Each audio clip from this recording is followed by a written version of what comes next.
G'day, mate. 40 here. So there's something incredibly naive in the way the news media covers politics, as though it's primarily about policy positions or personalities, right? Those are the two major ways that the news media covers politics. It was about tax policy or foreign policy or education policy or criminal justice policy. It was about...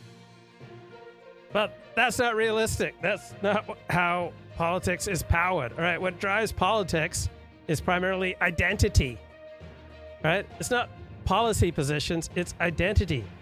So the Republican Party can be free market or it can be protectionist, and it's still going to appeal to substantially the same voters. And the Republicans can be pro-immigration or anti-immigration. They're still going to largely appeal to the same voters. Now, the other key thing that drives politics is interests, right? What's in your interests? What's in the interests of the people that you most strongly identify with? Anyway, incredibly naive essay, just kind of a fruity essay here by an incredibly experienced gay New York Times op-ed columnist, editor, and longtime national political reporter at the New York Times, Patrick Healy. Okay. I'm Patrick Healy, deputy editor of New York Times Opinion. And I've covered American politics for decades as a reporter, an editor, and running our New York Times focus groups. With the presidential campaign in full swing, I'm looking each week at what matters most in the race between Joe Biden and Donald Trump. Okay, so with Donald Trump's criminal trial winding down and closing arguments now expected next week, I have two big takeaways from this trial. It's how durable the enthusiasm and loyalty is of the Trump base for their man, but it's also the dangerous political dynamic that President Biden faces for this year. Many Americans want change in the economy, in immigration, in foreign policy. And while they may respect Joe Biden, they don't want Joe Biden anymore. Even the Trump criminal trial hasn't been enough to make Biden look good by comparison. Where does this guy get the idea that so many Americans just respect Joe Biden? Just incredibly naive and silly. He thinks that tens of millions of Americans respect Joe Biden. Joe Biden's never been popular. Right? He's been in the U.S. Senate for 40 years. Right? He was Barack Obama's vice president for 8 years.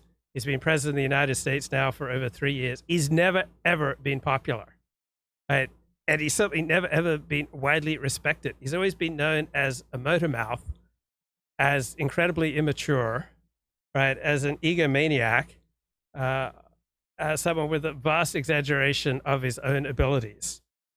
And this highly experienced New York Times columnist thinks that there are all these dangers for Joe Biden, who he thinks is widely respected by the American public. Absurd. Come on, man. I think Biden is coming across to voters in ways that make them maybe like him personally. Certainly a lot of them respect him, but he's not coming across in ways that make people want him for another 4 years.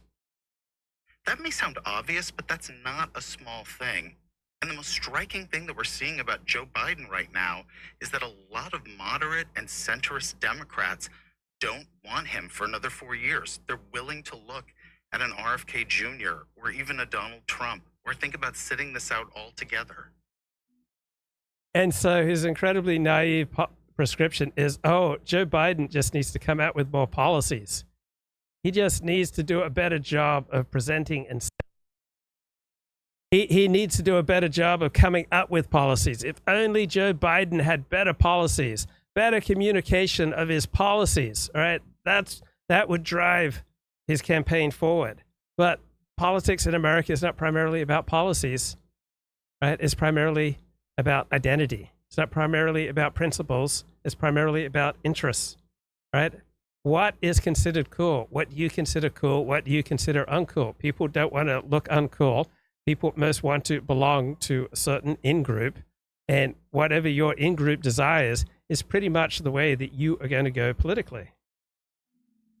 To get American voters to want to give you another 4 years in the presidency, you have to offer a vision that really persuades them that you're the one to lead them into the future. You saw Bill Clinton do that in 1996 in his re-election race with his idea about building a bridge to the 21st century. This guy genuinely believes that the reason that Bill Clinton was reelected in 1996 was because of his profound and moving and erudite and transcendent political platform about moving America into the 21st century.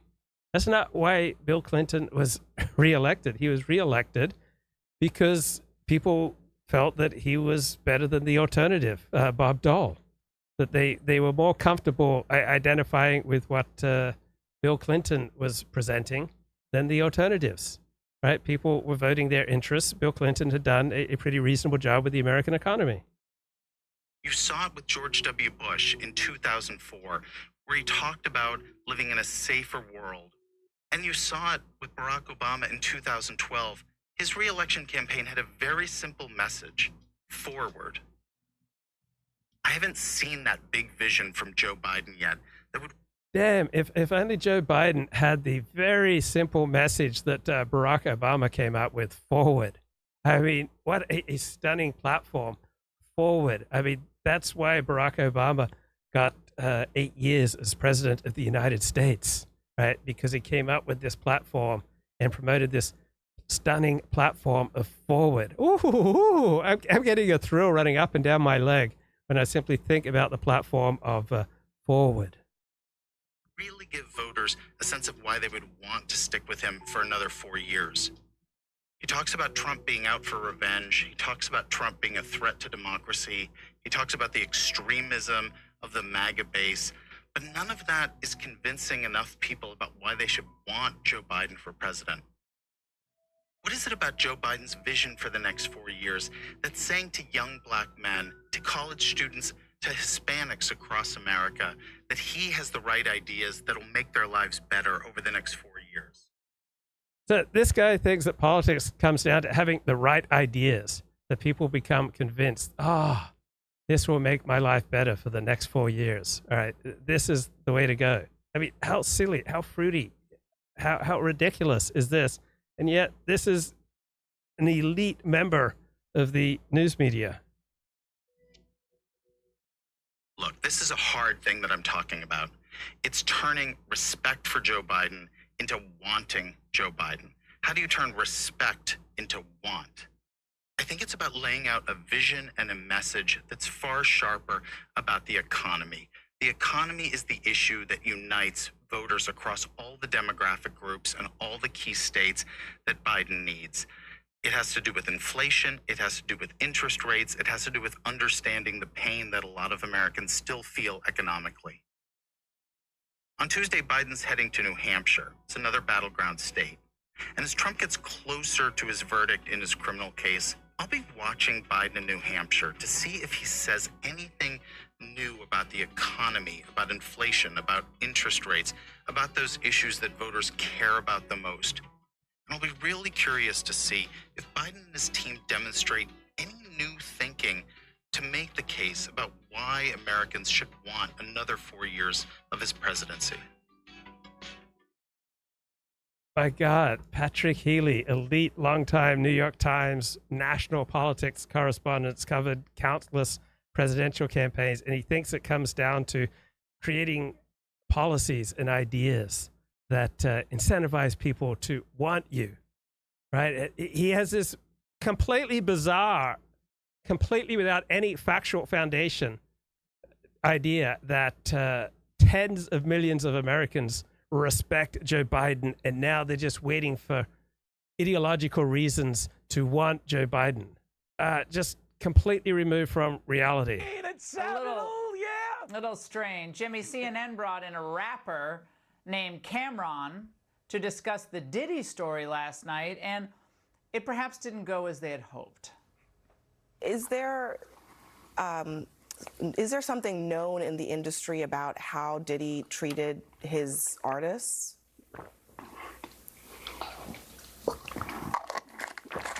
What about the industry in general? I mean, so many people have pointed out that Diddy couldn't get away with this stuff if there weren't a lot of people protecting him. Do you think that's the case? Who the talent agent for this joint? Like, you think I'll be sitting around watching what Diddy do and all this? I didn't know this was a Diddy joint that y'all invited me to. Yo, who booked me for this joint? It was one of the funniest things. I mean, he's promoting some. I don't know what that. Yeah, they just they just need to know where they should want that guy's rap music. If only people gave him, strong ideological reasons to want his rap music. Okay, this is what really drives political preferences. Ideology versus identity. Right, a lecture here by Hoover Institute fellow Elizabeth Elder challenges the notion that voters engage with politics based on consistent policy preferences. Instead, she shows that people make a sense of politics through the lens of social group identities. Group factors such as race and sex provide citizens with emotional stakes and informational cues that guide their political decision-making, often leading to polarization. Race strongly predicts public opinion and voting behavior, while sex, not as strongly associated with political views, still significantly impacts patterns of political engagement and representation. Yeah, it's identity over policy. So if you did the readings for today, or maybe if you took a high school government class, you might be familiar with the folk theory of democracy. It's kind of a simple characterization of how citizens engage in the political process. It's a simple model that looks something like this. Citizens form preferences about the kinds of public policies they would prefer. They then choose candidates to vote for that share those preferences. And then once the candidates are elected, they enact policies that citizens approve of, because that's why they've chosen them to be in office. So if I think about myself casting a ballot, the local elections here are often kind of about housing. So maybe I form an opinion about housing. I look through the list of candidates. I pick the one whose opinion is closest to mine on the issue of housing. And then once they're in office, if enough people agree with me, then they make housing-based policies that I will be happy with over the course of their term. So maybe that sounds like how you engage with politics or the people you know. But one of the most important things that you learn when you study politics professionally, as I do, is that almost no one cares about politics as much as you do. And therefore, almost no one thinks about politics in the same way as you do. So when you think about the broader scope of the American electorate, we'll see that there are pretty serious challenges to the idea that citizens form meaningful preferences about public policy and that they choose candidates to vote for based on those preferences. And there are problems with the third thing too, but that's for another day. So the first challenge I'd like to talk about to this notion that the American public is broadly engaging in this kind of democracy is the fact that many people care very, very little about politics. About 30% of Americans did not vote in any of the 2018, 2020, or 2022 elections. About a third of Americans and about half of young people think it does not really matter which party controls Congress.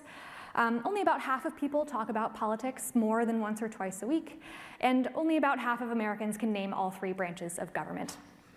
So there are really huge groups of the American public that are just not engaging with the political process at all. And it should be clear, I do not say this to denigrate anybody. People have a lot of important things happening in their day-to-day lives that don't involve refreshing Twitter 20 times a day like I do, but they really... Okay, so just some basic truths from someone who actually knows something about politics. Let's get a little bit of Jesse Waters' show. Broken. I am going to still be standing here doing my job lawfully. Fauci was the science. Now Fanny is the law. It is a lie. It is a lie. Biden just presents as old. I saw him yesterday making that speech. Yeah. I mean, I'm sorry, he's cadaver-like. Joe Biden, the Democrats, and Father Time.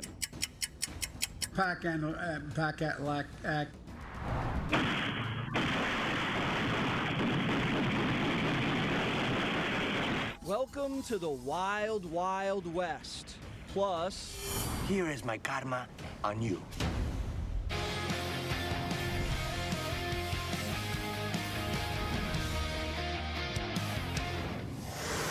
Fox News alert, a major bombshell in the Trump documents case. The FBI authorized the use of deadly force during the Mar-a-Lago raid. This according to documents filed by Trump's legal team. Agents in unmarked polo shirts planned to bring standard issue weapons, ammo, handcuffs, medium and large size bolt cutters, and even lock-picking equipment. Okay, how much you want to bet that this presentation is highly distorted, not reflective of reality, and that this really wasn't Joe Biden's plan to assassinate Donald Trump? Right? I do not take the following at face value. As they prepared to go door to door at Mar-a-Lago. And they did, ransacking Melania Trump's bedroom along with Barron Trump's bedroom.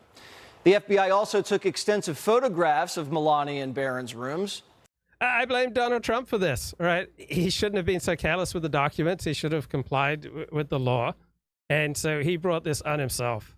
Cry me a river, Donald Trump. For no apparent reason. Think about this for a second.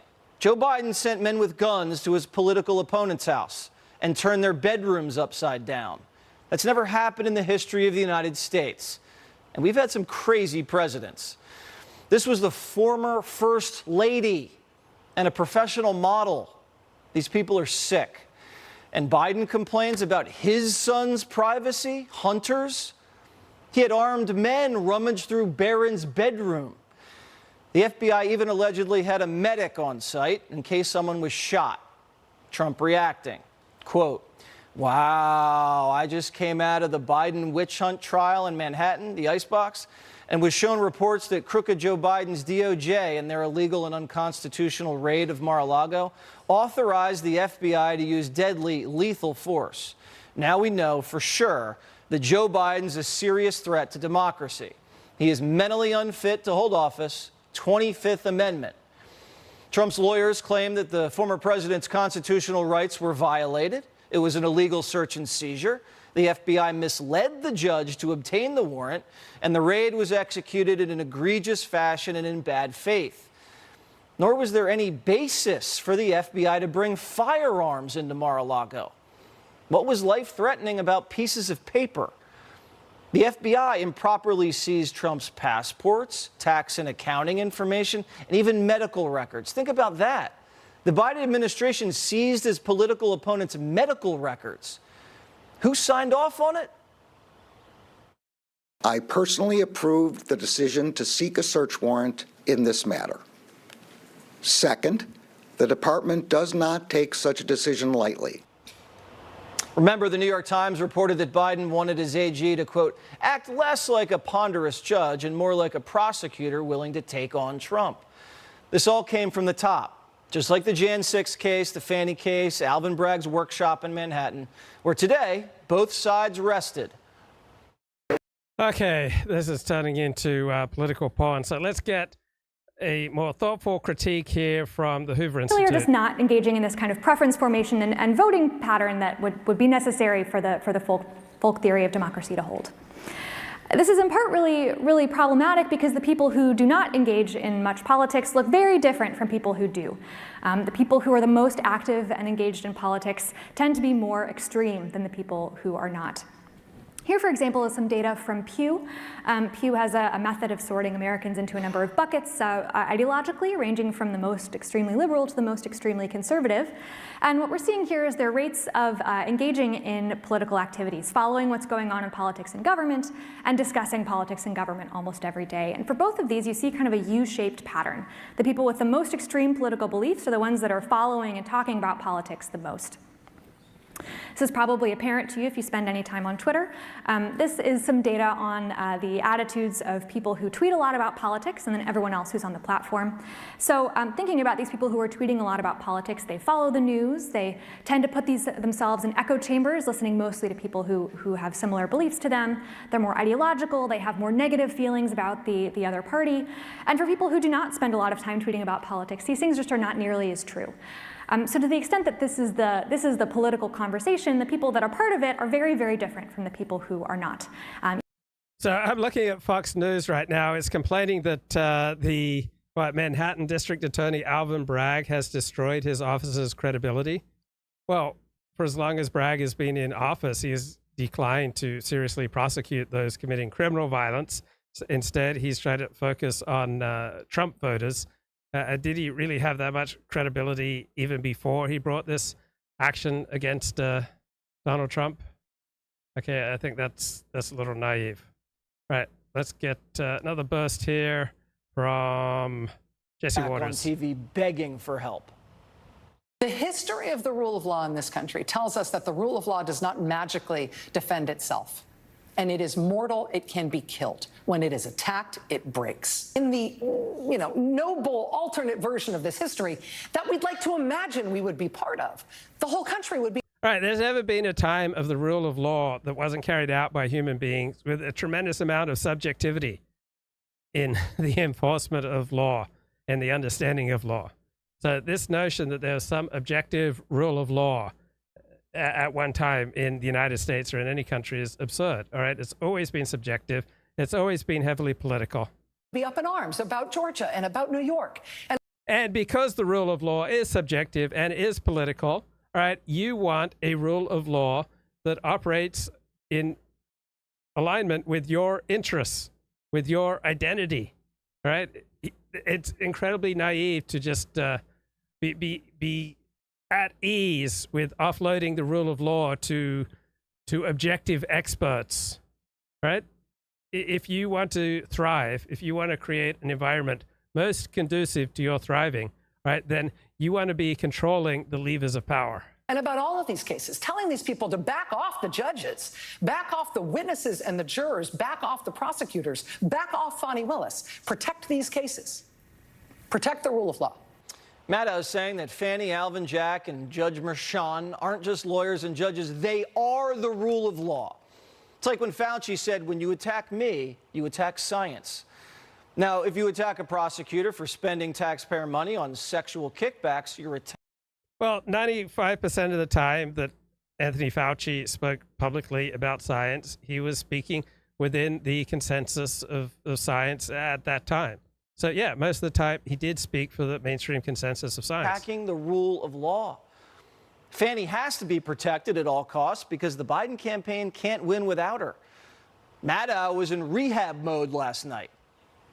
We are not going to allow people to be attacked while they do their job. Having prosecutors that are free from interference and are allowed to just look at cases, look at the facts, and if people broke the law to bring charges, has to go on for us. Really, you think prosecutors will do better work if they are free from scrutiny, free from challenge, free from criticism? Right. Count me out of that perspective. To live in a free society. The sad part, though, for all of them, Ms. Maddow, is it doesn't matter. Okay, the people who elected this woman, right, they're responsible for this woman. Right? If you want your way of life to thrive, you can't elect people like this. How many times they attack me. I am not going to be broken. Fannie can lie, cheat, and steal, but she's the rule of law. And the rule of law can't be attacked. And if the prosecutor is a black woman. Okay, let's get back to the Hoover Institute, Stanford University, and how politics really works, right? It doesn't run primarily along lines of principles and policies and ideology. Politics instead runs along lines of identity and interests. Even though they all, in some sense have equal standing in the electorate. So setting aside the people who are not engaging in the political process at all, there are still challenges to the notion that the people who are engaging are forming meaningful policy preferences.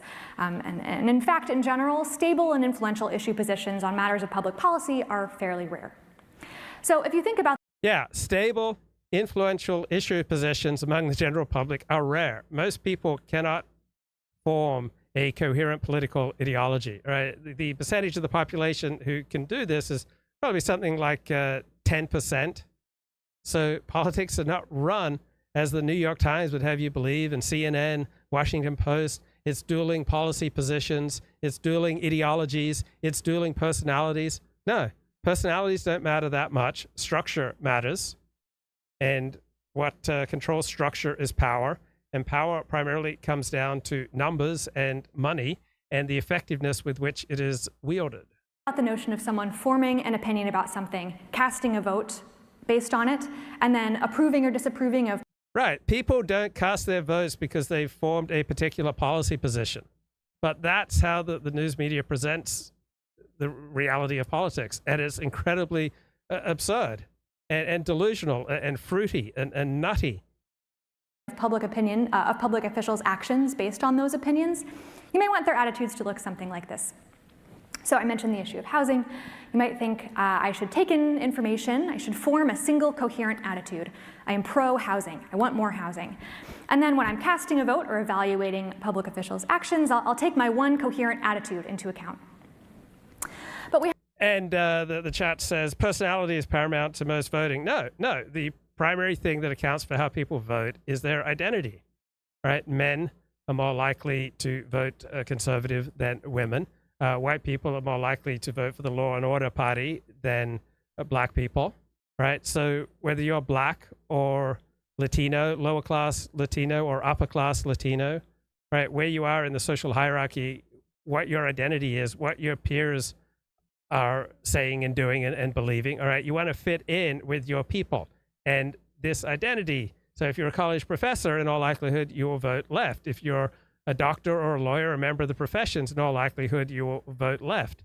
If you're working class, if you're working 40 hours a week, right, and you're not getting subsidized by government welfare, all right, and you're earning less than $100,000 a year, in all likelihood, you will vote right-wing. We have a lot of evidence that people's attitudes on matters of public policy look a lot more like this. It's not one single coherent attitude, but a bunch of different considerations, different notions about this issue, some of which might make me feel more pro-housing and some of which might make me feel more anti. And then when I go to cast a ballot, when I go to answer a question on a poll, when I have a conversation about this.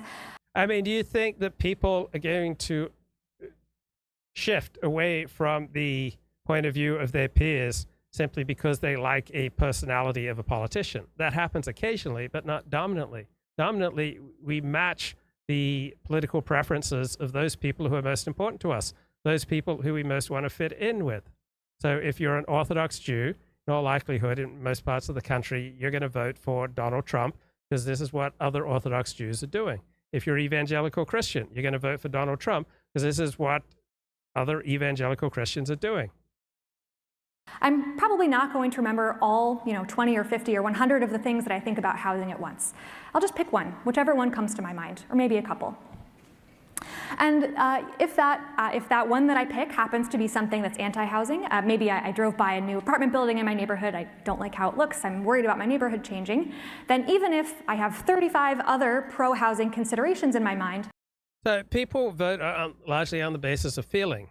Now, if you force them to articulate a reason, they'll try to make it sound rational. But people either feel happy with the direction of their group, their country, their nation, or they feel unhappy. If they're unhappy, right, they are much more open to a new direction and to voting for the challenger rather than the incumbent. But we develop our hero systems from our community, and we tend to develop our voting patterns from our community, from the people who are most important to us. The one that happens to be at the top of my thoughts that day is going to be influential over my voting and my opinions that I express. So this kind of model helps explain some really common patterns that we see in public opinion. One of these is that if you ask someone how they feel about an issue today, and then you ask them again a year from now, they'll often give you a completely unrelated response both times. People's attitudes change very readily. And that's consistent with the model in which people are kind of taking. For example, didn't polls show a majority of women voting for Bill Clinton because of sex appeal? No. I think women voted for Bill Clinton because he represented the coalition of the fringe as against the dominant white male patriarchy that tended to vote for Republicans, right? Women wanted to maintain their right to abortion. Women prefer a more nurturing style of government than do men. And they prefer government that subsidizes people, engages in more social welfare spending, and the Democratic Party better represented that point of view. Whatever ideas are top of their mind that day, rather than having a single coherent thought. Another thing that's probably related to this is the idea that question wording matters a lot in polling. So there's been a lot of talk in the news about abortion in the last year or two. You've probably noticed that polls on this can have really, really different results.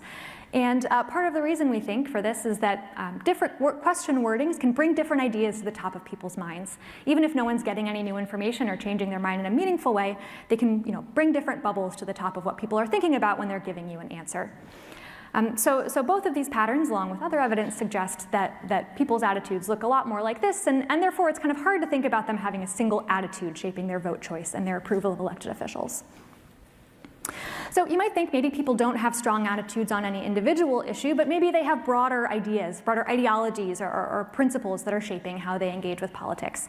And that also turns out generally not to be the case. If you ask people, to talk to you about what being liberal or being conservative means in politics, they'll often be able to tell you, what it means to dress conservatively or something like that, but not whether estate tax reform is a conservative or a liberal policy. And I think this makes sense. Even if you know some broader conservative or liberal principles, for example, if I think conservative means limited government, it takes a lot of steps and a lot of information to get from that general notion to a particular assessment of whether this estate tax reform proposal is conservative or is liberal. And as we've seen, a lot of people are just not engaging enough in politics to go through that kind of arduous process of reasoning and gathering information. So most people have a pretty wide mix of liberal and conservative ideas and liberal and conservative policy positions. This was first pointed out in a really famous 1964 paper by a political scientist from Michigan named Philip Converse. And if you kind of read the responses that he got when he asked people what liberal and conservative mean, you would hear very similar things today, even though the political system has changed a lot. People don't often have that great of an idea of what these things mean. So, people don't have strong issue positions. People don't have coherent ideologies. How do they make sense of politics? How are people going about their days casting their votes and talking about political issues? There are a lot of great answers to this question, and I'm happy to talk about other... Well, a lot of it comes down to race, right? For a large number of people, race is an important part of their identity, and they vote in alignment with what they consider to be in the best interests of their own group. Other thoughts about this in the Q&A, but I'll focus here on one alternative model that is really, I think, motivating a lot of political behavior research right now, and that is groups, the idea of politics through the lens of groups. Human beings are social animals. We are very, very good at dividing people into categories and assigning stereotypes to those categories and ranking them against each other. If you've ever taught a gym class of elementary schoolers. Did you know that nature is often color-coded? So different colors, represent things, such as red often represents danger in nature. And why do you think we traffic in stereotypes so often? Because stereotypes tend to be fairly accurate. And when you are most under stress, you have the biggest need to be around people like yourself, of which race is a component of that. And then ideology can be a component, culture, religion. Right, these can also be components of being around people like yourself. But we employ stereotypes because it's way too difficult to try to, figure everything out, on an individual basis. We don't look at people, generally speaking, as individuals. We look at them as members of a group, and then we form a conception about Jews, about blacks, about gays, trans, liberals, conservatives. We just have these broad conceptions of different groups, and when we encounter someone who belongs to a group, we usually don't think of them primarily as an individual. We usually think of them as primarily a member of a group, and this saves us energy, right? Thinking burns a lot of calories, right? Thinking is really hard work, right? People who are doing strenuous mental labor will frequently be sweating, all right? They will frequently become hungry very quickly because they're burning up so many calories. And the human tendency is to try to avoid hard work. And made there be a red group and a blue group. It's shocking how quickly they will decide, like, this is the good group or the bad group. This is the smart group or the dumb group. People are really...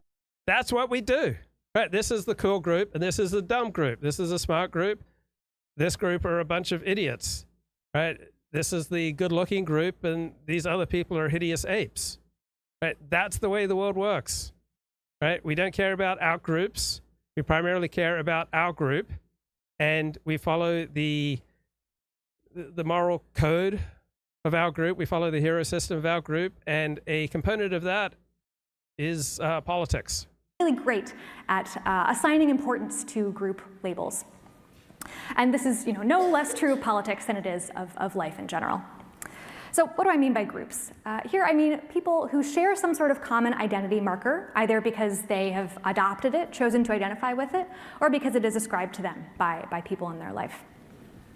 And these groups have both definitional attributes that define their membership and also a set of norms and expectations, values.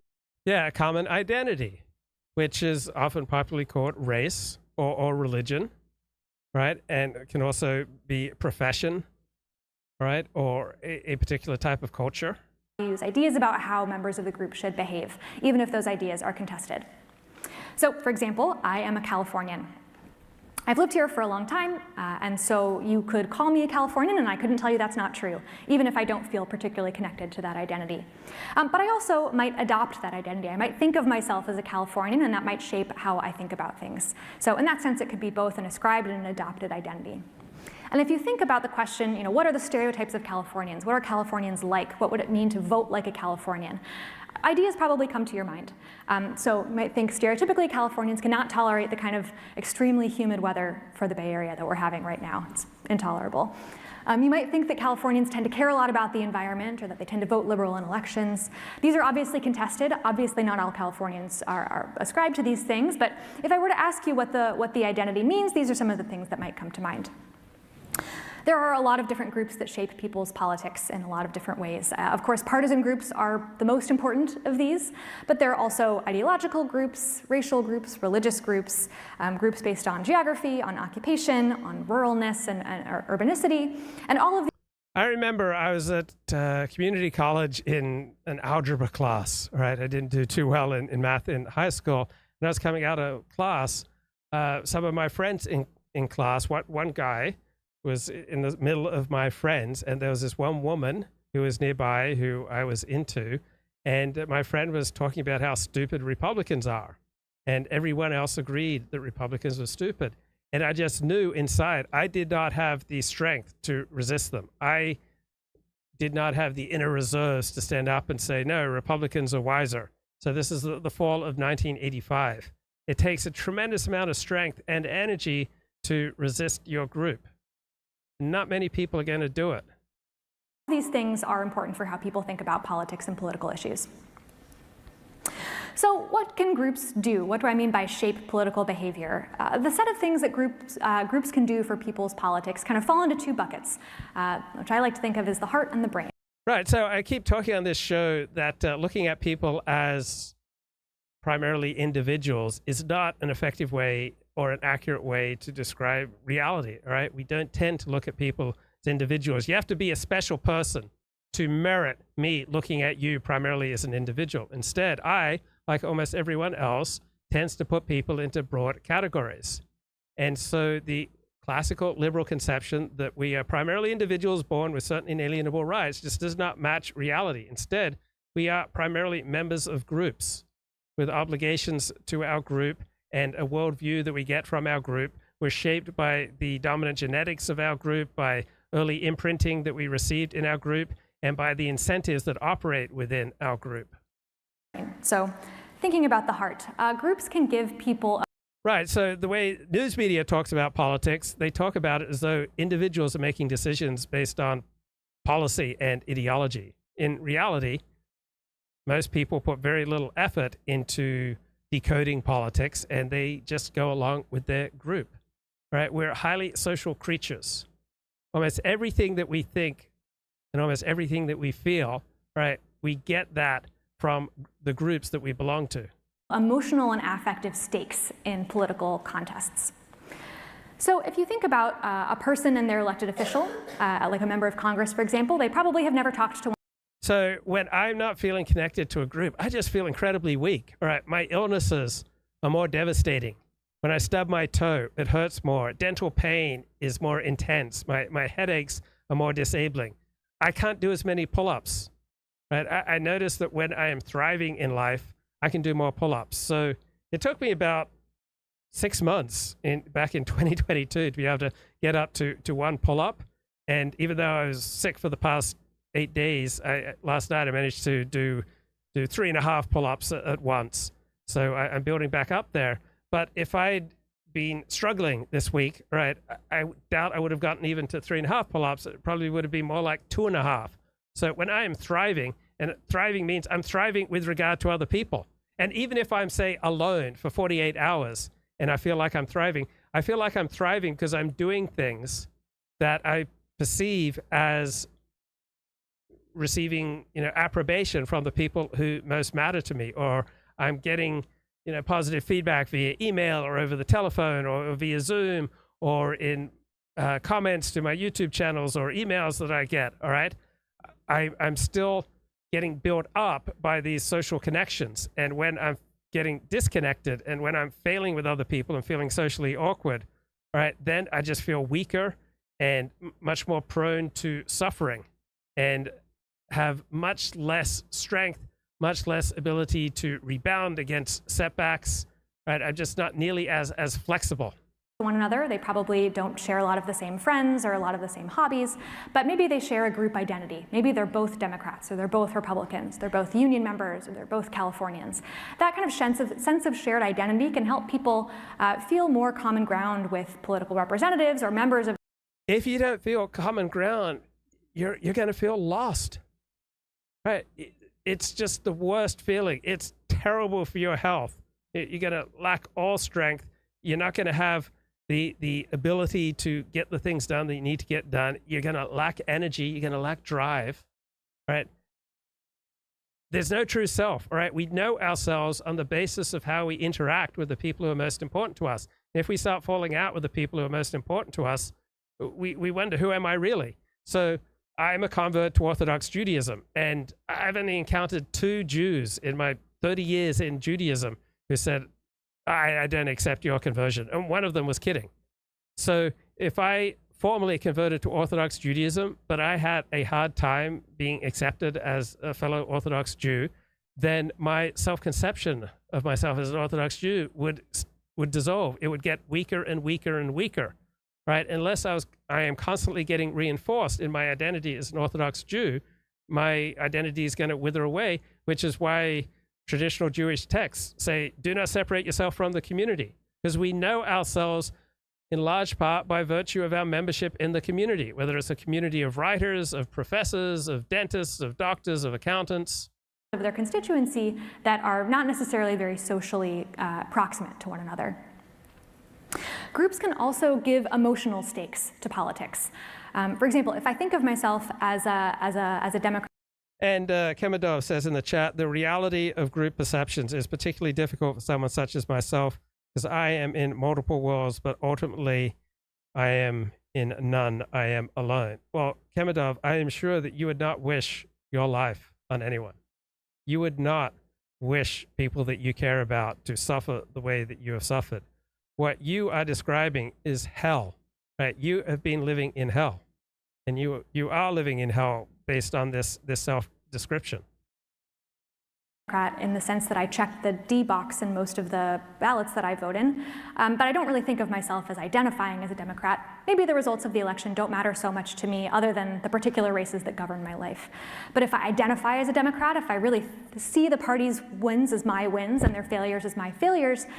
Well, the people that she most wants to belong to are going to be over 95% Democratic voters, right? Fellow professors, political science professors, are more than 95% likely to vote for Democrats, right? 20-1 compared to Republicans. So it would be weird for her career prospects, her social prospects, just the ease with which she goes through life when she needs assistance, right, in her work, right? Everything would be much more difficult for her if she didn't vote for the Democrats. Then emotional stakes all of a sudden become involved. I might be proud or excited when the party wins, or sad or angry when the party loses. And these group ties are really important in creating these emotional stakes.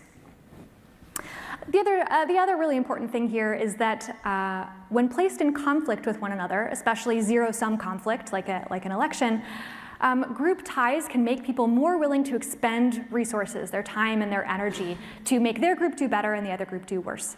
And absent these kind of group attachments, people are less willing to engage in these costly behaviors on behalf of their team.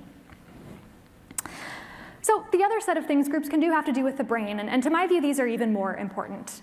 Groups can really, really help people understand political conflict and make education.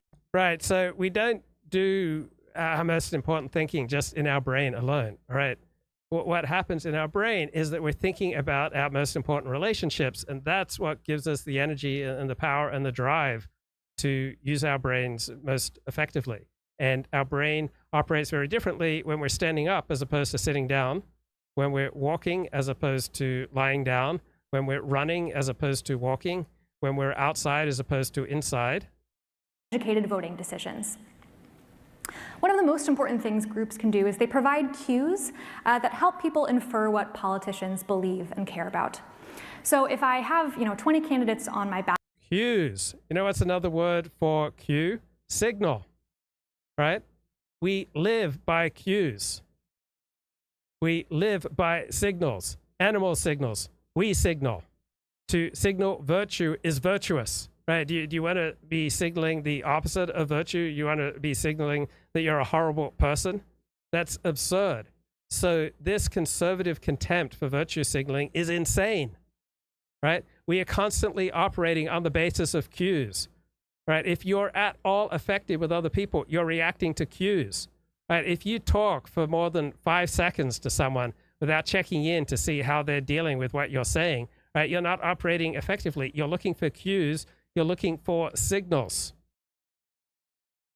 right? There's no way to live except via cues and via signals. And if you want to have success in life, you need to be signaling that you're a good person, that you're a virtuous person, that you're aligned with the hero system of the people who are most important to you. And you will signal that by how you dress and how you speak and how you conduct yourself. Ballot, I might go to the website of each of those candidates and look at all of their different policy positions. And that would take a very long time and is not really necessarily a good use of my resources. Because if I have in front of me a race where one candidate is a Democrat and the other is a Republican, I can infer with 99% accuracy their opinions on almost all the issues they're going to legislate on in a national political contest. So it's a huge time-saving. So Chris Williamson, the podcaster, had an interesting perspective. He says, if I can deduce all of your political opinions from just one opinion, such as your stand on capital punishment, you're not a very complicated thinker. And that's true. Most people aren't very complicated thinkers, and most pundits are primarily serving an audience, serving up opinions that an audience wants to hear. And so they tend to be highly predictable. Heuristic to be able to use party identification or party membership. Right. We operate on heuristics, all right? Heuristics are good enough cues for making better than average decisions. So if you're walking down the street and everyone in front of you is suddenly running in a certain direction, all right, it's a pretty good heuristic that you should follow them. To infer a whole host of political beliefs. And of course, this is true of party for partly institutional reasons, but you might also think if a candidate says they're a feminist, or a candidate says they're a union member, or they're in the NRA. So most people don't have a deep understanding of feminist or of Christian theology or of Jewish law or any other cues or virtue signals, right? They just have a basic sense that this is good or this is bad for me. And what's good and bad for you is largely dependent on how it situates you with the people who are most important to you. Right? You're not going to build a good life without good relations with the people who are most important to you. Or something like that. You can infer without doing any more research what that candidate thinks about a number of issues that might be important to you. So these group labels can help you make judgments about what candidates will do and care about and how they'll vote at a really minimal informational cost. On the other side of things. So what's another term for minimal informational cost? Right, heuristic or cue or signal, right? We cannot successfully navigate life without constantly reading signals. And you are constantly emitting signals, all right? From a 12-step perspective, we're all constantly transmitting. Forget 12-step, we're all constantly transmitting. We're all constantly sending signals. I'm sending signals by the way I dress, the way I speak, the topics that I choose, the sources that I cite, right? Because there are people who I most want to connect with, all right? The profession that dominates my friends who are most important to me is philosopher. So I most want to fit in with philosophers. And so that acts as an attraction that leads me in certain directions so that I'm sending cues and signals in that direction that philosophy is important to me. Groups can help people make sense of issues. So I referenced the idea of estate tax reform earlier. If there were an estate tax reform proposal in Congress and someone wanted to learn whether to support or oppose that policy, they could find the bill text, or they could find a summary that someone wrote of the bill text, and they could figure out exactly what it was going to mean for people in their level of wealth. But that, again, is a lot of effort that a lot of people are not willing to exert. But if they read a news article that says the Democrats are on this side and the Republicans are on this side, wealthy people are on this side and poor people are on this side, most people are not going to need more information than that to understand how that proposal is going to affect their life. So again, this is a real time-saving, informationally useful piece of strategy that people can use to make sense of politics. Right. To make sense of politics, or to make sense of religion, or to make sense of some cultural development or some development in your profession, you simply need to read cues from the people who are important to you. If you're a quarterback, all right, you're not paying equal attention to all 11 members of the defense before you call a play. All right, most quarterbacks, they go to the line of scrimmage with two plays. There's one that's drawn up, and then there's another one that they can audible into. And so on what basis do they audible into another play? Because they're reading cues. They're looking at where the Mike linebacker is lined up, or the captain of the defense, the member of the defense who has a headset. All right, he's the one calling the defense. So where is he lined up, and how is he moving, and what do you think are his tendencies? So an NFL quarterback will tend to dominantly drill into, with his perspective, he'll keep his eye on primarily one member of the defense. And that's how he will get a read for the type of play that he wants to call. And so we're all looking for those cues, those signals. And the most important one is, how will this place me with the people who are most important to me? If you have good relations with the people who are most important to you, you will have a blessed and happy and effective and likely prosperous life. Just to underscore this, I want to give what I think is a really useful example. Please don't try to read all of this. I'm going to tell you what it says. So I mentioned before that when people answer the same survey question a year or two apart, they often give really different answers. And part of the reason is that when you ask people about some general... And another part of the reason is that what incentive do people have who answer these kind of surveys to give it their best effort? Right? They have virtually no incentive to give it their best effort. So these responses are likely going to be shoddy unless they are strongly incentivized to do their best. Policy like housing or the estate tax, they don't generally have clear ideas about what that means for their life, for the groups that they care about. Like we saw before, it's generally this mix of different considerations. But once people know where the parties stand on these issues, they have a much clearer sense of people like me support this and people not like me support this. And so if you look at the relationship between people's attitudes in 1 year and a year or two. People like me.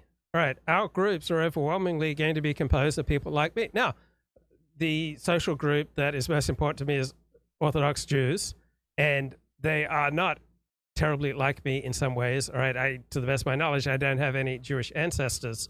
So it's not as though I'm just a 100% genetic determinist.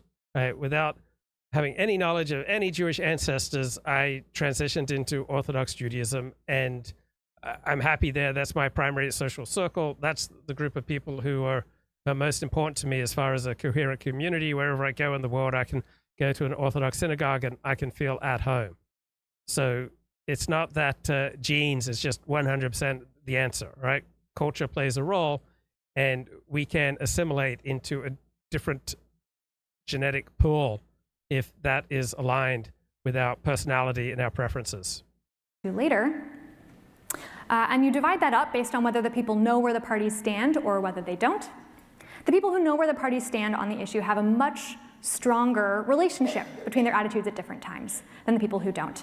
And in fact, in some cases, the people who don't know where the parties stand, it's just as good as a coin flip. So what's the optimal amount of political knowledge that is necessary for your thriving in life? Like virtually none.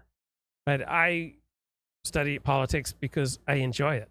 But for your average Joe, there aren't rational, self-interested reasons why they should pay much attention to politics, because they can have very little effect on politics, and it's only going to get them upset And if you have strong opinions on politics, right, you're very likely to fall out with other people. It's going to create problems for you in the workplace and in social settings. Whether they give the same answer in 2 years to the same question.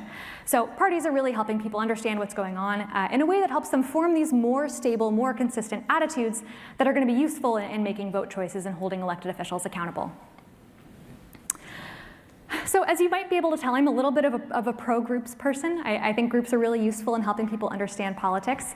And I think part of the reason it's important to me to say that is that groups can kind of get a bad rap. If you think about like teamsmanship or tribalism. Yeah, groups get a bad rap in a highly individualist, highly liberal society like the United States of America and the Anglo world in general. But the world is run by groups, right? The world's not run on individualist strategies. The world, generally speaking, accords victory to group strategies over individualist strategies. And what receives rhetorical privilege frequently does not accord with reality, right? The world runs on hierarchy, not on democracy, even though democracy gets rhetorical privilege. Individualism gets rhetorical privilege in the Anglo world, but the reality of life around you is that those who can fit in with the group are going to be much more happy and effective. These are not generally good things. People do not think of group-based reasoning as normative. Yeah, I grew up a Protestant, and being a tribalist was looked down on, right? And even today, when I talk to Protestants and they're being open with me, they have a very negative view of tribalism. But being part of a tribe is a far more effective and happy way to go through life than being an isolated individual. Good. And I think that's a reasonable conclusion if people are blindly following a party that they've chosen for no particular reason, that was just assigned to them randomly, and therefore has no relationship with the things that they believe or care about. And sometimes it can feel like that's the way it works. People often inherit the partisanship of their parents. Here's a plot from Pew showing that among Republican parents, 81% of their teenage children are Republicans.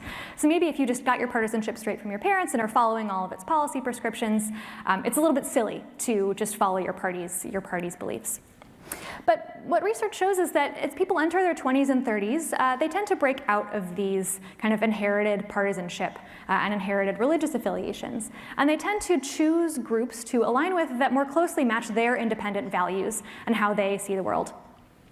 So a great example of this is partisanship. Partisanship does not change very often for people in adulthood, but for people in their 20s, it changes actually fairly frequently. And even in adulthood, important enough things can make people change their partisanship. For example, in the 1970s, abortion was not yet really an issue that was on the national partisan stage. There were a lot of pro-choice. Yeah, there's not a history of abortion being the #1 issue for either conservatives or for Christians until the 1970s, when it was ginned up as a possible political organization technique. Republicans and pro-life Democrats. And then in the late 70s and early 80s, the parties chose sides. They made it very clear, Republicans in the pro-life party, Democrats in the pro-choice party. And based on that, a substantial number of people, especially women, changed their partisanship. They switched to a party that shared their abortion opinion. And so in doing so, maybe they found themselves in a party that more aligned with their values on this issue and maybe other issues. And so when they went to make a vote choice in the next election or decide how to feel about the next issue, they were following a new party that better aligned with their values. Some things are not quite as easy to leave as a party. You might think of a religion or a racial group, but even if people can't just completely switch their affiliations, they can downweight identities that they don't feel like match the way they see themselves. For example, as I said, I'm kind of a Californian whether I like it or not, but if I felt like I didn't. Right, you can operate your religiosity with a 10 out of 10 intensity or a 3 out of 10, right? I notice a lot of people, some wear religion like a bloody shirt. It's just so obvious, and people who don't exactly match their religiosity, it's incredibly obnoxious. Other people will just try to fit in with the people who are most important to them.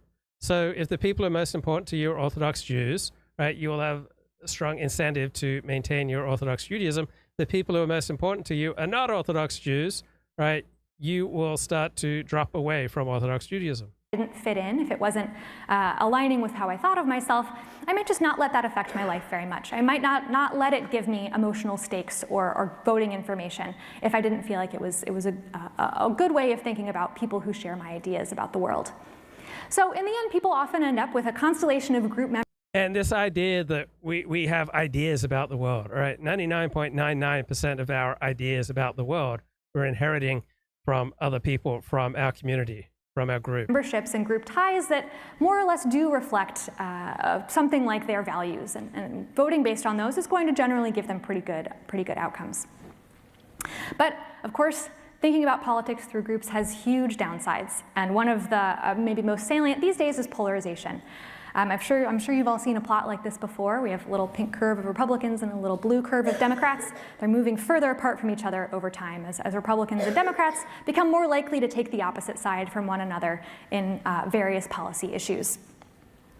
And this is not just a policy divide. People often these days feel much more negatively towards people in the other party than they did before. This is a plot of people who are saying they would be upset if their child married someone from the opposite party. These days, maybe a third or a half of people say they would be upset if this happened, and in the 1960s, these numbers were close to zero. So there's been a really dramatic change, and a lot of literature has been spent trying to figure out exactly what's going on here. There are a lot of explanations, especially great ones at the elite level that are not really under my purview today, but one that is this. As more groups have come to sort based on party, as more of your identities are aligned with either the Democratic or the Republican Party evenly, people's animosities towards one another have more and more reasons, more and more justifications. So just to explain a little bit. In the 1970s, your ideology was not particularly predictive of your party, especially at the mass level. There were a lot of conservative Democrats and a lot of liberal Republicans. These days, that's just not the case. People who live in urban and rural areas are increasingly likely to belong to different political parties from one another. And people with different beliefs about race and racial progress are increasingly likely to belong to different political parties from one another.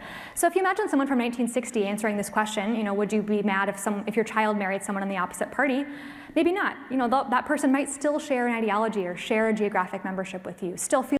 So is polarization really, that awful a thing? The United States has the most thriving economy in the world, right? And our politics look the most dysfunctional, all right? The culture wars operate at 5 to 10% of the intensity of America in Australia and in Europe, right? So Janan Ganesh, the most prestigious, most talked about columnist writing today, writes for the Financial Times, got a column out. Lesson of the Great American Boom, maybe politics, which for decades has been dysfunctional in the United States, doesn't matter that much. And that's the point that Tom Wolfe made, that American politics is incredibly boring, that American politics is a freight train just going down the railway tracks, and people on the right and people on the left complain, but that train is just going to keep going down the tracks.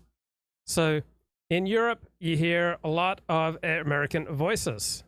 Why? Because of the power of American tourists, because their economy consistently outperforms the rest of the world. And America continues to roar ahead, all right? The stock market is at an all-time high. Yet there have been more presidential impeachments in the past generation than in the previous 2 centuries of our republic. And at the turn of the millennium, 44% of Americans trusted the federal government. Now 16% do. The U.S. failed to achieve a peaceful transfer of power at its last election. All right, so much political turmoil, so little economic consequence. Why? Because politics does not play much of a role in most people's lives. So politics is usually not that important. Occasionally it becomes a matter of life and death. Most of the time, it's not that important. People like me find politics intrinsically interesting, and so we're very likely to overstate its importance.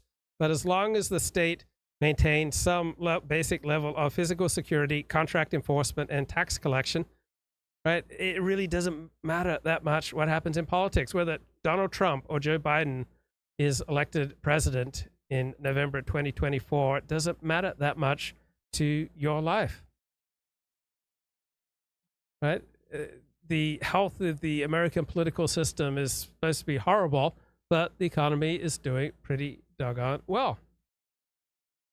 And there are many downsides to good politics, right? Germany, right, whose civic health looks admirable, right, but its economy is a disaster, right? Germany has a consensus culture, right, but it has, mature gradualist coalition-based politics, dulls the edge of debate, and Germany's going down the toilet bowl of history, right? So what U.S. politics perhaps lacks is manners, and American politics has never been as well-mannered as, say, English politics. But maybe American politics makes up for it in creative tension, the churn of ideas.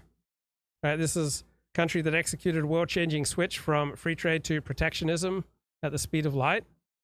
Maybe the casual relationship between politics and economics goes in the opposite direction, that voters feel liberated to dabble with the extremes because growth is so strong that they can take it for granted. Maybe Trump is affordable. Maybe wokeism is affordable.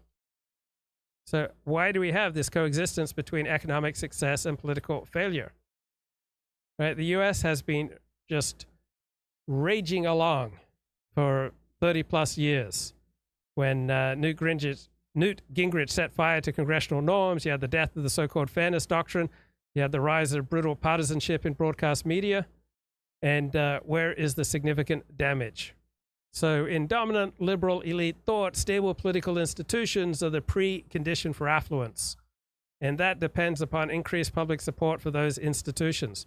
But in America, we're seeing less and less support for our institutions, more and more skepticism of government, and America's wealth creators are booming. Feel the same way as you do about race. These days, that's much less likely. Today, if you're imagining your child marrying someone of the opposite party, they're probably also on the opposite side of you on all of these other things. And that's just a much more kind of emotionally resonant proposition. And we think one of the main reasons why people find the divide these days so much harder to cross, at least as an interpersonal matter. Right, this is at the intersection of race and gender, historical progress and current challenges, lectures at Hoover Institute. But let's get some facts on the ground. A great long New York Times Sunday magazine piece on why are the West Bank Jewish Israeli settlers so mean. And I'll give you a hint. It's because being mean to an outgroup is in their best interest, right? That's why they're so mean. This article is from the May 19th, 2024 issue of the magazine and was written by Ronan Bergman and Mark Mazzetti, with additional reporting by Natan Odenheimer. Read by Jonathan Davis. Part 1. Impunity. 1. Crime without punishment. By the end of October, it was clear that no one was going to help the villagers of Hirbet Zanuta. A tiny Palestinian community, some 150 people, perched on a windswept hill in the West Bank near Hebron, it had long faced threats from the Jewish settlers who had steadily encircled it. But occasional harassment and vandalism in the days after the October 7th Hamas attack escalated into beatings and murder threats. The villagers made appeal after appeal to the Israeli police and to the ever-present Israeli military, but their calls for protection went largely unheeded. And why is that? Because it's not in Israel's interest to have Palestinians in the West Bank. Right? It's in Israel's interest, it seems, all right, there's an argument to be made that it's very possibly to be in Israel's interest to encourage many Palestinians to leave. So if you are relying on the rule of law to overcome other people's intense interests, all right, you're going to be in for a great deal of heartache, which seems to be happening for Palestinians on the West Bank. And the attacks continued with no consequences. So one day the villagers packed what they could, loaded their families into trucks, and disappeared. Who bulldozed the village after that is a matter of dispute. The Israeli army says it was the settlers. A senior Israeli police officer says it was the army. I mean, would you really want to live in a community where it's in the best interests of the community to not allow you there, and you're just going to rely on the rule of law to keep you safe? That's a pretty bad bet. Either way, soon after the villagers left, little remained of Hirbet Zanuta, besides the ruins of a clinic and an elementary school. One wall of the clinic, leaning sideways, bore a sign saying that it had been funded by an agency of the European Union providing humanitarian support for Palestinians at risk of forcible transfer in the West Bank. Near the school, someone had planted the flag of Israel as another kind of announcement. This is Jewish land now. Such violence over the decades in places like Hederbed Zanuta is well documented. So these articles, right, very common in the mainstream media, but they never bother trying to make the case for why Israel is made stronger by the presence of millions of Palestinians who hate it and want to destroy it. Like, how exactly is it in Jewish Israel's interests to have so many people who hate it, living amongst them? Right? There's so little concern about interests here, just about principles. Just like that absurd Patrick Healy op-ed about how Joe Biden commands the respect of tens of millions of Americans, but now he has to make them want him with some compelling, ideological and policy-based prescription, right? And so all these New York Times articles, all these mainstream media articles primarily look at politics in terms of policies and ideologies and personalities, when really the world of politics operates primarily in terms of interests and in terms of identity. But protecting the people who carry out that violence is the dark secret of Israeli justice. The long arc of harassment, assault, and murder of Palestinians by Jewish settlers is twinned with a shadow history, one of silence, avoidance, and abetment by Israeli officials. For many of those officials, it is Palestinian terrorism that... Yeah, why do Israeli officials abet this bad behavior? Because they see it as being in Jewish Israel's best interests. ...that most threatens Israel. But in interviews with more than 100 people, current and former officers of the Israeli military, the National Israeli Police, and the Shin Bet Domestic Security Service, high-ranking Israeli political officials, including 4 former prime ministers, Palestinian leaders and activists, Israeli human rights lawyers, American officials charged with supporting the Israeli-Palestinian partnership, we found a different and perhaps even more destabilizing threat. So they have no interest. They don't even ask the question, what's in Jewish Israel's best interests? Why are West Bank settlers acting this way? Like, how would it be rationally, evidentially in their interest to behave this way? Long history of crime without punishment, many of those officials now say, threatens not only Palestinians living in the occupied territory. Right, so they take this classical liberal perspective that what most matters are certain inalienable rights that were all supposedly given as individuals. And why aren't West Bank Jewish Israeli settlers respecting the inalienable rights of these Palestinians? But these Palestinians on the West Bank are not citizens of Israel. Right? States do not accord rights to non-citizens. Right? The rights are not some universal, right? There's no such thing as global human rights, right? It's become trendy in political discourse over the past 50 years, but historically rights have been thought about as that which a state grants its citizens. Why would you expect a state here, the Jewish state of Israel, to be granting rights to non-citizens, the Palestinians in the West Bank? Israel took over the West Bank when it was attacked by 5 Arab armies in 1967. And so Israel fought back to stay alive. In the process, they drove back these Arab armies, and they became then settled with millions or hundreds of thousands of people who hated it. So why would you then expect Israel to extend rights to a group that hates you and is not a citizen of your nation state? But also the state of Israel itself. Many of the people we interviewed, some speaking anonymously, some speaking publicly for the first time. So the authors of this article see this West Bank settler violence as a threat to the existence of the Jewish state of Israel, but it's a threat to the existence of a particular conception of the Jewish state of Israel. So when people say Donald Trump is a threat to whom? Threat to certain conceptions of the United States of America. For other people who have other conceptions of the United States of America, they see Donald Trump as a champion. Right? People align their politics with their identity and what they see as in their best interests. Offered an account not only of Jewish violence against Palestinians dating back decades, but also of an Israeli state that has systematically and increasingly ignored that violence.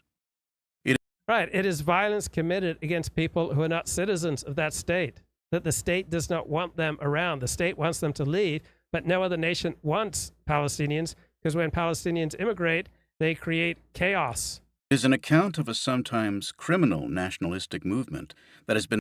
Right, if you're not wanted, right, why don't you move to some place where you are wanted?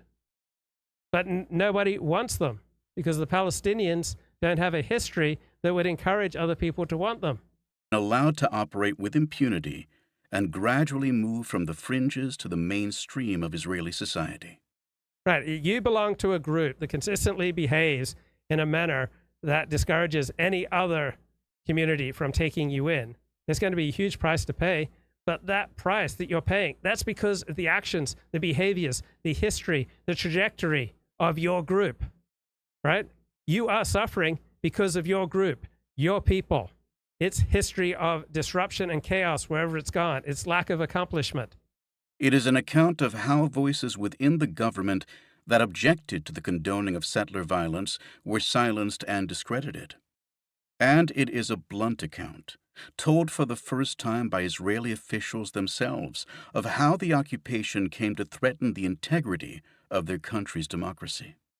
So do you think that what's most important about your people or your people's survival or your nation, your tribe, your nation state is some theoretical integrity, some ideological integrity, some philosophical integrity, some political integrity? Or do you have much more concern for flesh and blood people, their survival and their thriving, right? We all try to create the optimal environment for our own group's survival, whether or not it accords with the principles enunciated by John Locke in the 17th century. The tribal national perspective doesn't seem to get much attention from the New York Times. The interviews, along with classified documents written in recent months, reveal a government at war with itself. One document describes a meeting in March when Major General Yehuda Fuchs... So is the government really at war with itself, or does the government, for various reasons, need to put forward an image, to take a position, to present a policy and an ideology, all right, that is contradictory to the nation's best interests, right? Israel has self-interested reasons for presenting itself as a liberal democracy so that it can count on the support of other liberal democracies. But it also has self-interested, rational, empirical reasons for not behaving as a liberal democracy with regard to these Palestinians who are not citizens of the Jewish state of Israel. The head of Israel's Central Command, responsible for the West Bank, gave a withering account of the efforts by Bezalel Smotrich, an ultra-right leader and the official in Prime Minister Benjamin Netanyahu's government with oversight over the West Bank, to undermine law enforcement in the occupied territory. Since Smotrich took office, Fuchs wrote, the effort to clamp down on illegal settlement construction has dwindled to the point where it has disappeared. Could that have something to do with the Jewish state of Israel seeing it as rationally in its interest to build up more settlements and to drive out people who hate it? Why would any people, why would any tribe, why would any nation, why would any nation state, why would any country not want to drive out people who hate it?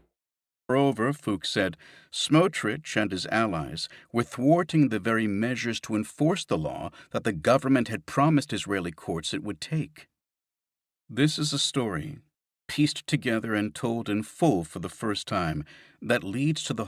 Yeah, we don't like to say out loud, the brutal incentives that operate.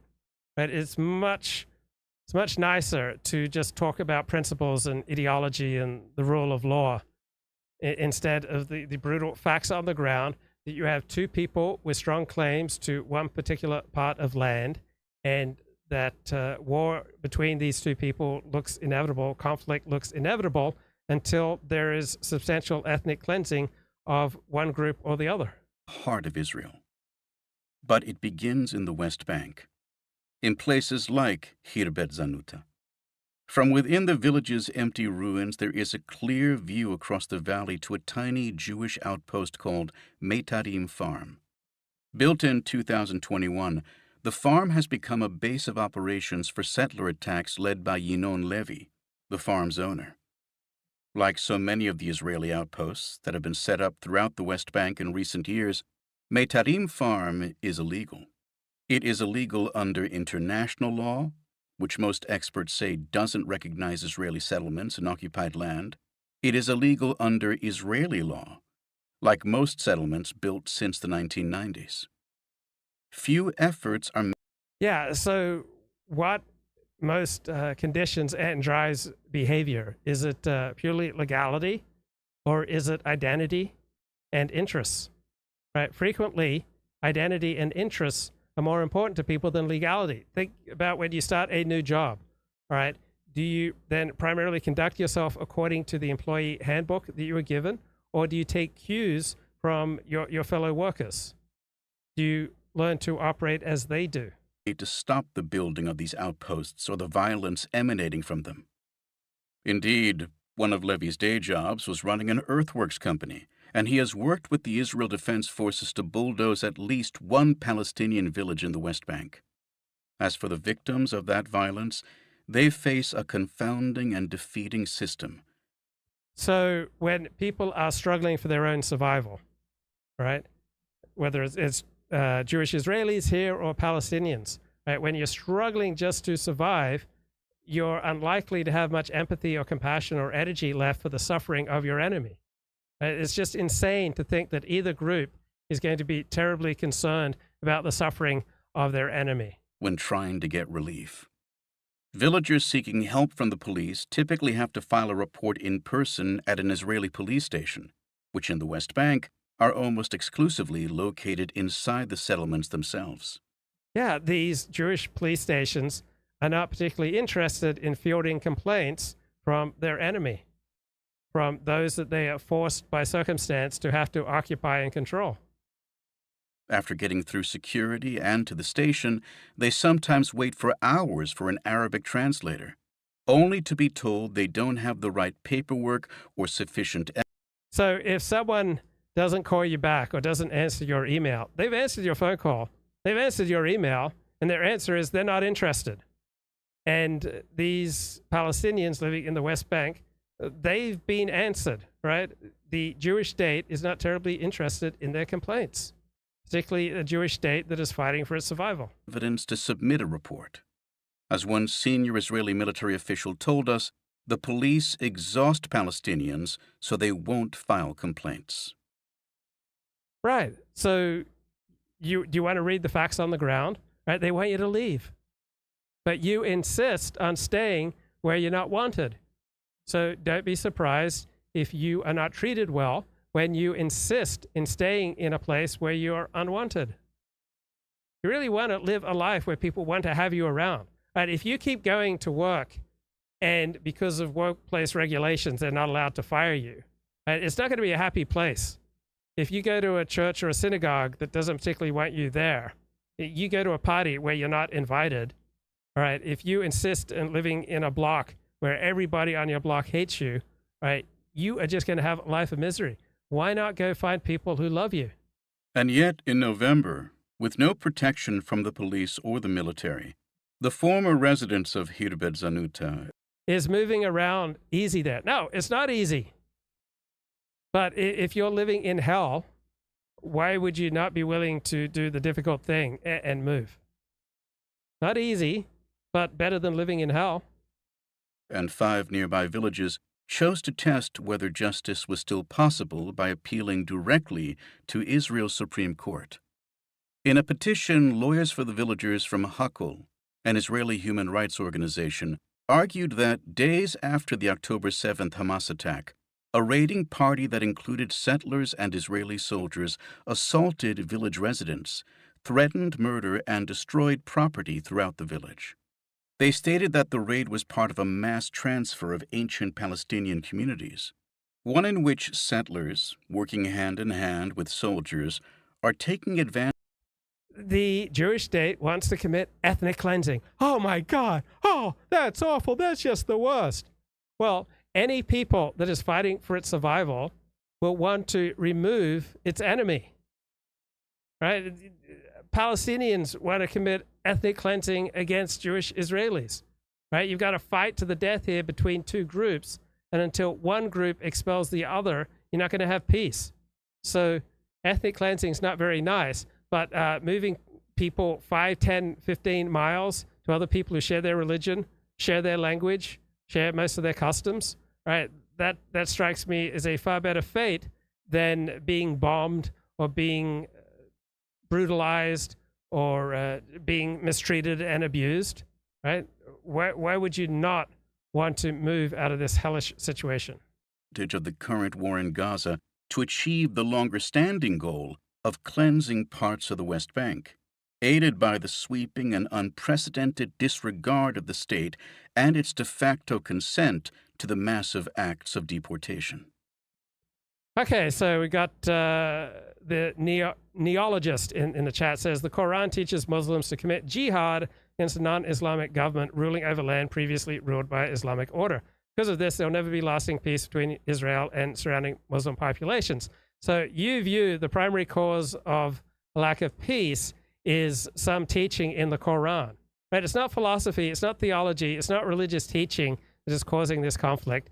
You have two people who both have strong claims to one bit of land, and they both have reasons to absolutely loathe and hate each other. They don't need Bible texts to hate each other. They don't need Quranic doctrine to hate each other. They hate each other because they have an intense clash of interests, right? Jewish survival and prosperity depends upon subjugating the Palestinians and encouraging them to leave.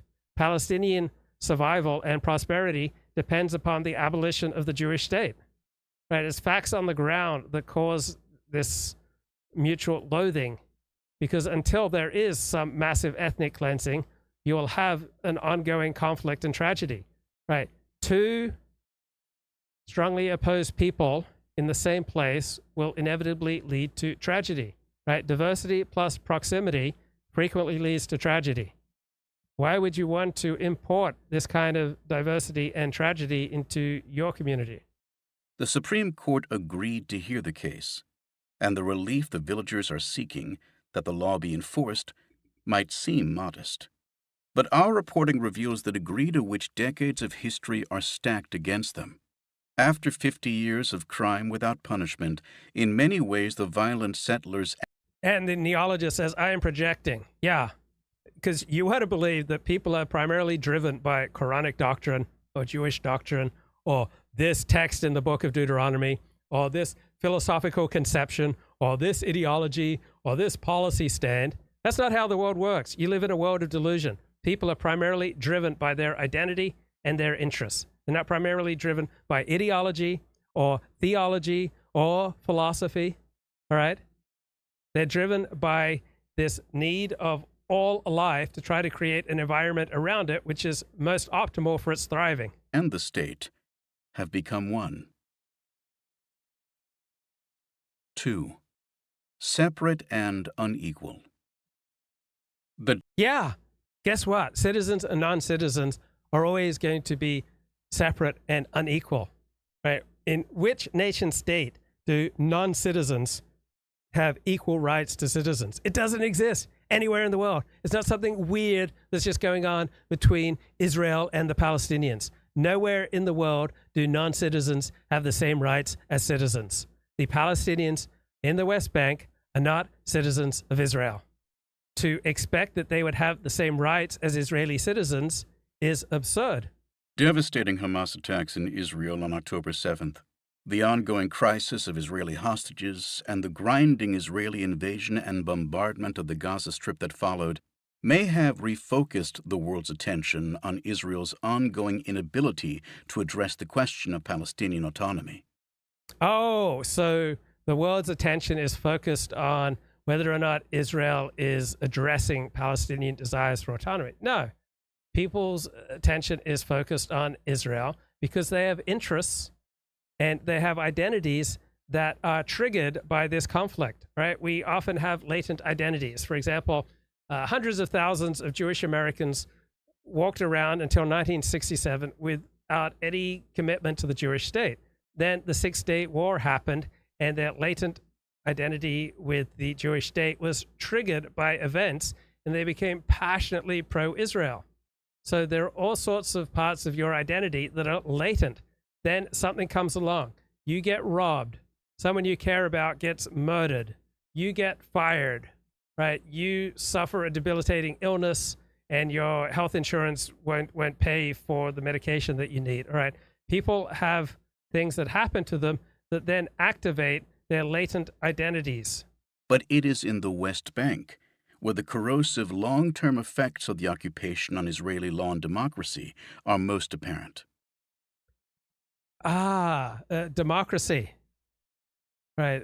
Law, beautiful, wonderful things. But you know what's more important than democracy and law? And that's survival. And second, creating an environment around you best suited for the thriving of your people, right? These are two things that are more important than theoretical and philosophical conceptions about democracy and the rule of law. Survival, right? We primarily want to survive, and then we want the people that we love to be safe and to prosper. A sample of 36 cases in the months since October 7th shows the startling degree to which the legal system has decayed. In all the cases involving decayed. The legal system has decayed. That's a highly subjective point of view. The legal system is thriving as far as serving as a bulwark, perhaps, for the interests of Jewish Israel. So if you want to say that the legal system in Israel is decaying, then you have to point out why it's in Israel's best interest to accord the same rights to non-citizen Palestinians who hate them as you would to Jewish Israeli citizens. Misdeeds as diverse as stealing livestock and assault and arson, not a single suspect was charged with a crime. In one case, a settler shot a Palestinian in the stomach while an Israel Defense Forces soldier looked on. Yet the police questioned the shooter for only 20 minutes. Right, because in times of vicious conflict, right, politics comes down to the friend-enemy distinction. The enemy is he who threatens the existence of your people. And Palestinians, as embodied by the Hamas attack of October 7, threaten the existence and prosperity and safety of the Jewish state. And so when the enemy threatens the existence of your people, all right, politics has become brutally important, far more important than playing by the rules. Right? Any people that puts a higher priority on playing by the rules as opposed to surviving and thriving is not going to survive and it's not going to thrive. And never as a criminal suspect, according to an internal Israeli military memo. During our review of the cases, we listened to recordings of Israeli. So American presidents can kill non-citizens, right? American presidents can go out and launch military raids and kill non-Americans. Barack Obama, the drone warrior, killed thousands of non-Americans. He even killed some American citizens who were acting against America, who were living in Afghanistan, right? So this is how the world works, right? Nations will go out and kill non-citizens if they see that as being in their best interests. Human rights activists calling the police to report various crimes against Palestinians. In some of the such an absurd group, human rights activists, right? Until the 1970s, there was no notion that human rights transcended the nation state. We've traditionally understood human rights as something that a state affords its citizens. And then this brand new notion by disillusioned Marxists beginning in the 1970s who wanted some kind of political project that they could throw themselves into, given that the conventional political project of pushing for socialism had proven to be such a disappointment. They came up with this notion that there are universal human rights bestowed by whom? But they go out there fighting for human rights, don't do any good, but they get to feel good They get to feel moral. They get to have purpose, right? They get to have a mission. But there's no meaningful human right that is not enforced by a nation state for its citizens. Recordings, the police refused to come to the scene, claiming they didn't know where the villagers were. Well, why didn't English police come to the scene, or French police, or Chinese police, or Japanese police, or Australian police come to the scene? Because police don't look out for the interests of non-citizens, right? Particularly when it's this kind of violence is occurring in occupied territory. In one case, they mocked the activists as anarchists. A spokesman for the Yeah, if you are primarily interested in the survival and thriving of the Jewish people and the Jewish state, you will mock human rights activists. It's eminently mockable because there's no commonsensical conception of human rights that is not based in the nation state and the nation state's relationship to its citizens. Israeli National Police declined to respond to repeated queries about our findings. The violence and impunity that these cases demonstrate existed long before October 7th. In nearly every month before October, the rate of violent incidents was higher than during the same month in the previous year. And Yesh Din, Yeah, so people have in-group identities, but then events happen like October 7th, which trigger an intensification of your in-group identity. You will not grow in your in-group identity without simultaneously growing in contempt and negative feelings towards outgroups and an increased sense of your own victimization. October 7 happens, and Jewish settlers on the West Bank had an intensification of their in-group identity and an intensification of their loathing of their enemy, the Palestinians. Israeli human rights group, looking at more than 1,600 cases of settler violence in the West Bank between 2005 and 2023, found that just 3% ended in a conviction. Ami Ayalon, the head of Shin Bet from 1996 to 2000, speaking out now because of his concern about Israel's systemic failure to enforce the law, says this singular... Okay, so who do you think is going to sacrifice and be the most successful at organization and being effective at creating a state in its own image, right? Those who are primarily concerned about the enforcement of abstract principles and laws, or those who are primarily concerned with the survival and thriving of their particular people, right? Obviously, the nationalists, the tribalists, right? Those who have concrete commitments to a concrete people are going to be stronger, more impassioned, and more effective than those whose primary commitment is to abstract principles, right? People who are dedicated to their identity and to their interests will consistently win out against people who are primarily dedicated to ideology, policy, and abstract principles. Lack of consequences reflects the indifference of the Israeli leadership going back years. The cabinet, the prime... They're not indifferent. They're indifferent to non-citizens who hate them, who want to destroy them, right? They are passionate for Jewish Israelis and the best interests and survival of the Jewish state, and with creating an environment for the Jewish state that is most optimal for its thriving. So when you hear that someone's a hater, right, the flip side of that is that they love some things and some people, right? So all these parts of the country, such as like Dallas in the 1960s, supposedly so filled with hate, well, that was just the flip side of the love of parts of Dallas for traditional American identity. So anti-Semites are people who love their non-Jewish people whose best interests they see as threatened by Jewish people. And those with anti-Islamic prejudice, right? It's not some irrational, idiocy that has overcome them. Instead, they see Islam as threatening the best interests, the survival, and the thriving of their particular people. Prime Minister, he says, they signal to the Shin Bet that if a Jew is killed, that's terrible.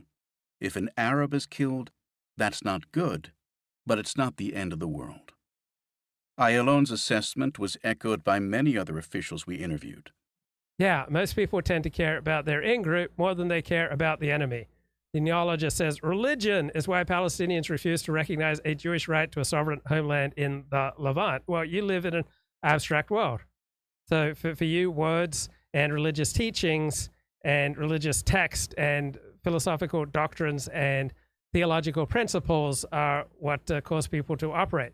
The average Palestinian has an IQ of about 82, right? The average Palestinian cannot even develop a theology or a coherent ideology, right? They're simply not cognitively capable of that. Most Americans don't have a coherent political philosophy. Very few people have a coherent political philosophy or set of coherent religious beliefs. And yet you believe, even though it doesn't exist anywhere in the world where most citizens or most members of a particular people have a coherent religious outlook, but you believe that the Palestinians somehow are the one exception to how the world works. Mark Schwartz, a retired American three-star general, was the top military official working at the United States Embassy in Jerusalem from 2019 to 2021, overseeing international support efforts for the partnership between Israel and the Palestinian Authority. There's no accountability. He says now of the long history of settler crimes and heavy-handed Israeli operations in the West Bank. Yeah, there is accountability, but the accountability is not what he wishes, right? It's simply a different type of accountability. The accountability is, are you acting in the best interest of your people? Right? Jewish Israelis are not terribly opposed to the actions of these extremist Jewish settlers. They don't see these settlers as the enemy. They see the Palestinians as the enemy. These things eat away at trust and ultimately the stability and security of Israel and the Palestinian territories. So a lack of enforcement of the law, lack of devotion to abstract principles eats away at trust. You know what? It eats away at trust even more when people don't act in alignment with the best interests of the people they love the most, right? When people act against the best interests of their people, when people do not put a top priority on their own people's survival and thriving, that eats away at trust. Diversity eats away at trust, right? Israelis have less trust for each other because of the presence of millions of Palestinians in their midst who hate them, want them dead, right? How trusting would you be walking down the street if you realized that your neighborhood was filled with people who want you dead, who want your state dead? It's undeniable. How did a young nation turn so quickly on its own democratic ideals? Absolutely absurd. Israel was founded by ethnic cleansing, right? You wouldn't have a modern Jewish state of Israel if they didn't do as much ethnic cleansing as they did back in the 1948 War of Independence. And the reason Israel didn't cleanse completely all the Palestinians in their midst is because of international pressure. If Israel could have possibly done it, it would have driven out effectively all the Palestinians in their midst. And the presence of Palestinians of 2, 3, 5, 7 million Palestinians in their midst, depending on how you define the state of Israel, whether it's Greater Israel or the legal limits of the state of Israel, right? How exactly is Israel stronger for the presence of millions of people who hate it and want it dead and destroyed?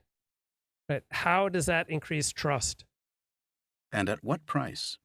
Any meaningful answer to these questions has to take into account how a half-century of lawless behavior that went largely unpunished propelled a radical form of ultranationalism to the center of Israeli politics. A radical form of ultranationalism. So putting the top priority on your people's survival and your people's thriving, right, from a liberal perspective, that's radical ultranationalism. To me, it has a substantial commonsensical component. Now, you can make arguments that the behavior of these extremist West Bank Jewish settlers and the heinous things that they're doing against Palestinians is not in Israel's best interest. But you don't hear that argument. All you're hearing so far in this New York Times Sunday Magazine piece is how these settlers are violating abstract principles of law and of philosophy and of fair dealing. Right. I'm sure you can make a substantial case for why this settler behavior is pragmatically against Israel's best interests. But you don't see people making that case very much. Instead, they'd much rather preoccupy themselves with violations of abstract principles and laws, as though laws are objective and don't require human beings who operate in a subjective and flawed fashion to carry them out and enforce them. This is the history that is told here in 3 parts. In Part 1, we describe the origins of a religious movement that established Jewish settlements in the newly won territories. You don't need a religion to look out for your group's best interests.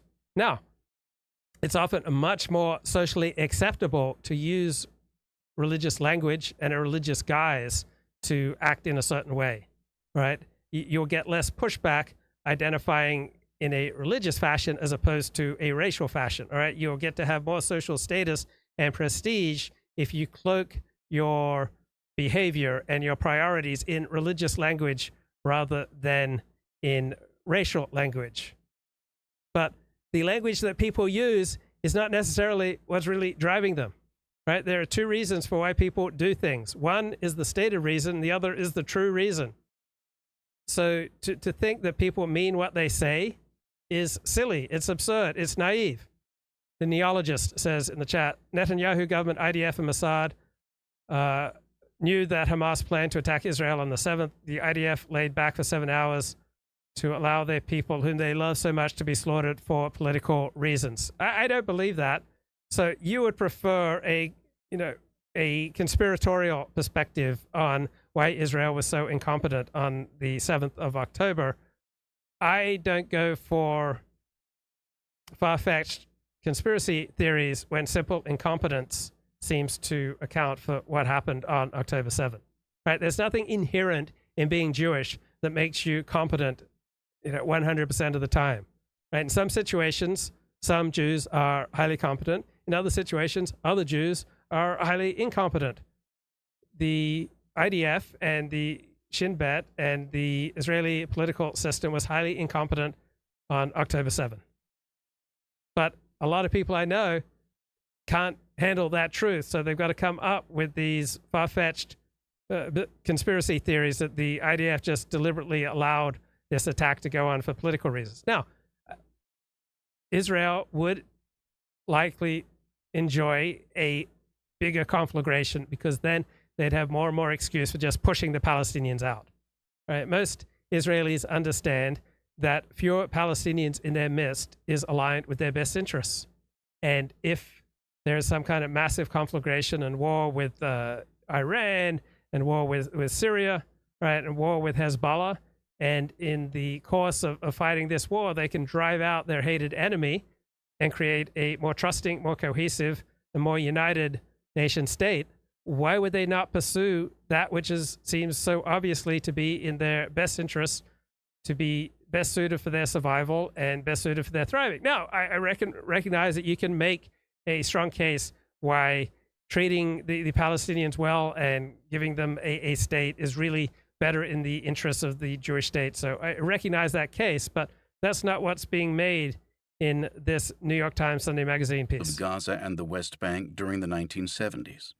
In Part 2, we recount how the most extreme elements of the settler movement began targeting not only Palestinians, but also Israeli leaders who tried to make peace with them.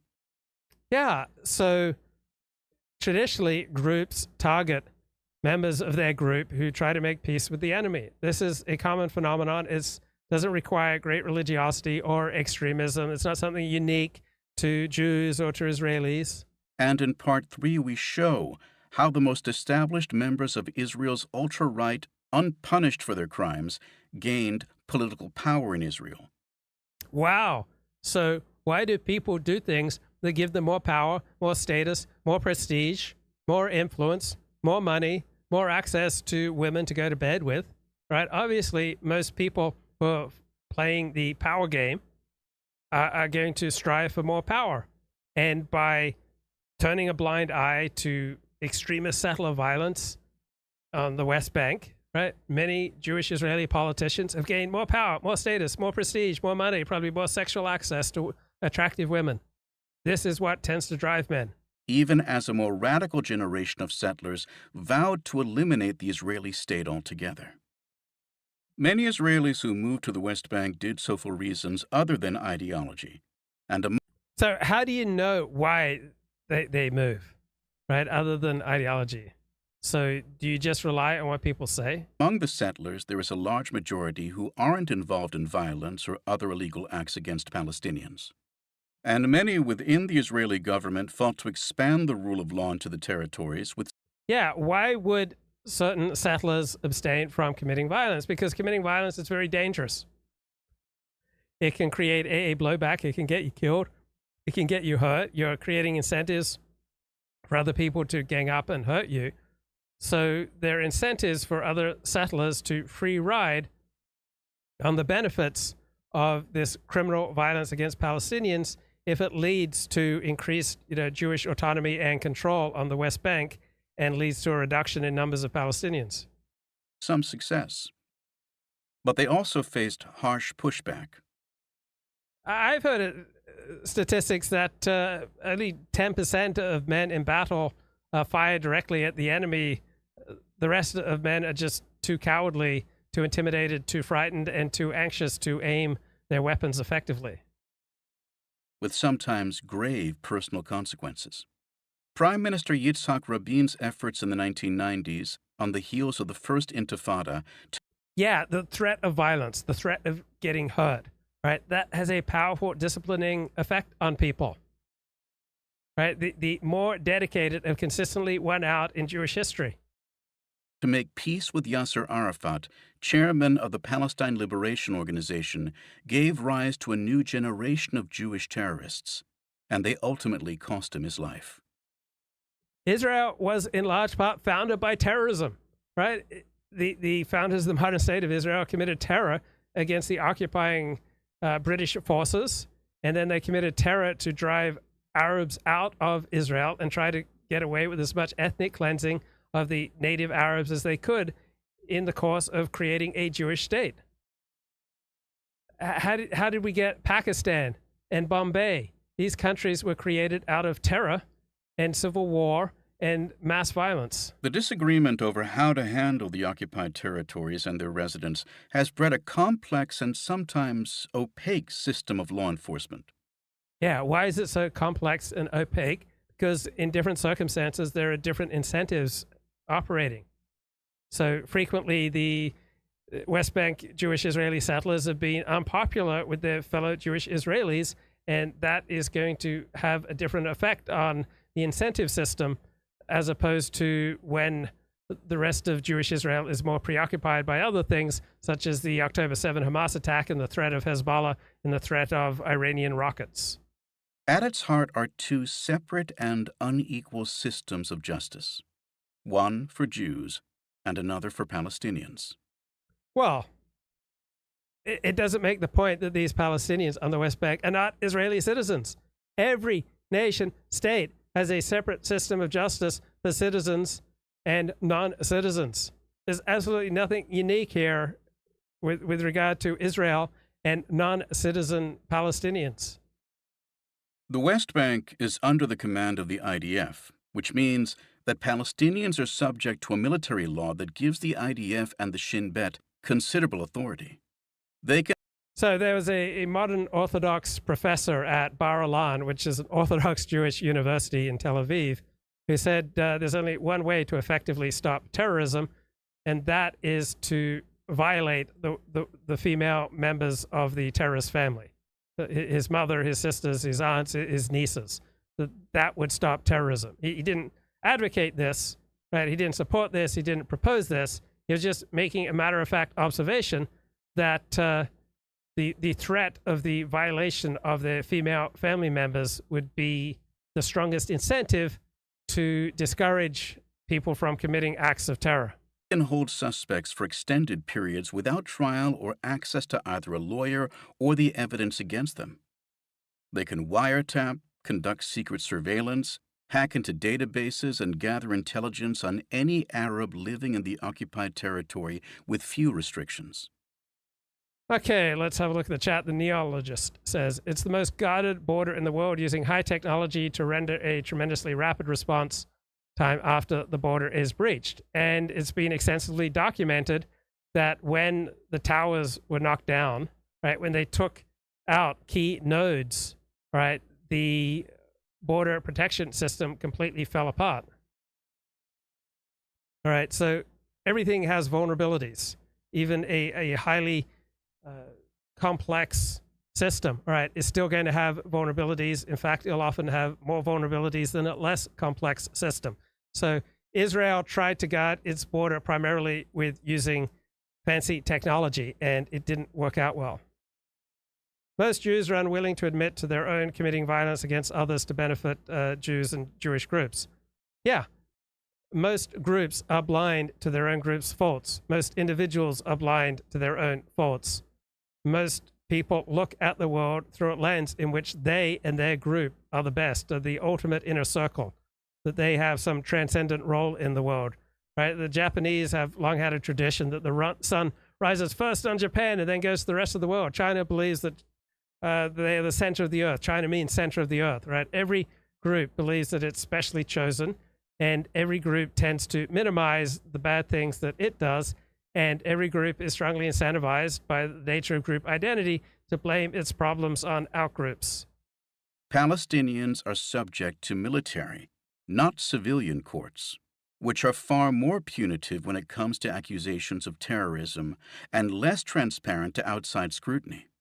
In a statement, the IDF said, "The use of administrative detention measures is only carried out in situations where the security authorities have reliable and credible information indicating a real danger posed by the detainee to the region's security, and in the absence of other alternatives, to remove the risk." It declined to respond to multiple specific queries, in some cases saying, "The events are too old to address."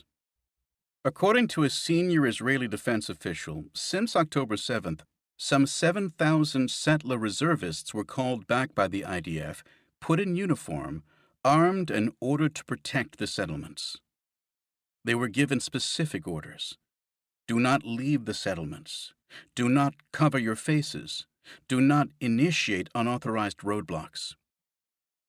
But in reality, many of them have left the settlements in uniform, wearing masks, setting up roadblocks, and harassing Palestinians. All West Bank settlers are in theory subject to the same military law that applies to Palestinian residents. Yeah, guess what? Theory doesn't always perfectly translate into reality. A good TV show on these themes is Our Boys. It ran on HBO in 2019. And the series begins with the true life kidnapping and murder of 3 Israeli teenagers by Palestinian militants from Hamas. This then prompts a retaliation, which is the kidnapping and murder of a young Palestinian boy. 3 Jews carry out the attack.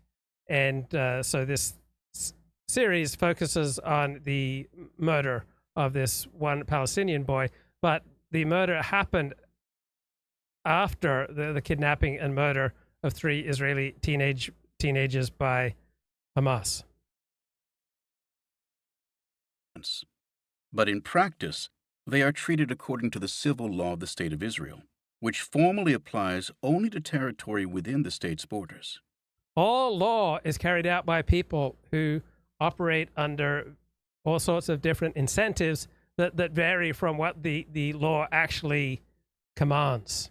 Right? Laws are carried out by subjective, flawed human beings. This means that Shin Bet might probe 2 similar acts of terrorism in the West Bank, one committed by Jewish settlers and one committed by Palestinians. And you...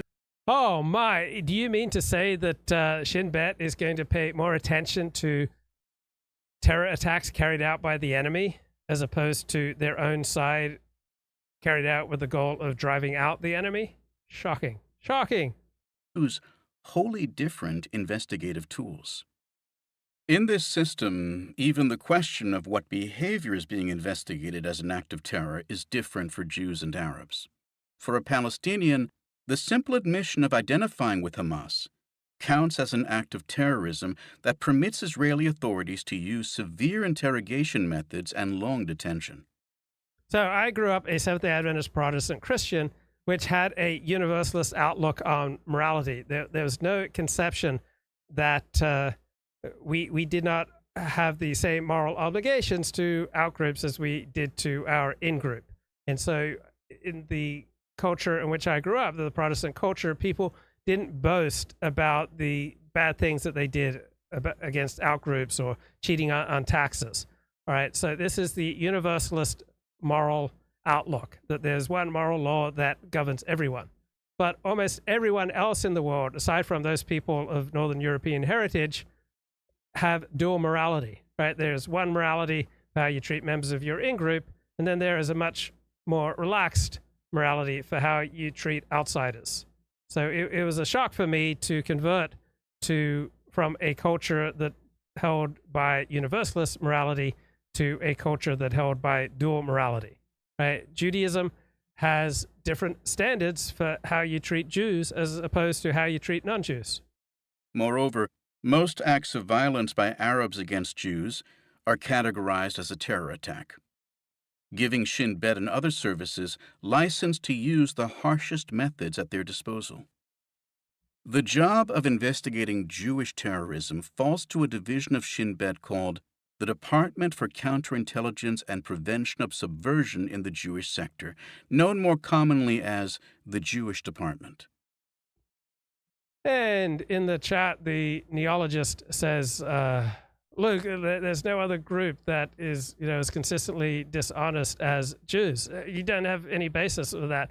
No other group stoops to the level of criminality and dishonesty on a constant basis that harms others and benefits themselves. That Jews, you just have absolutely no empirical basis. Jews commit fewer crimes than almost every other group, right? Jews are less likely to commit violent crime in the United States than any other group. Jews pay far more in taxes in the United States and other first world countries than they take out in social service spending. Right? Jews are far more entrepreneurial. They create jobs, they create wealth, they create scientific and entrepreneurial advantages that the non-Jews get to benefit from.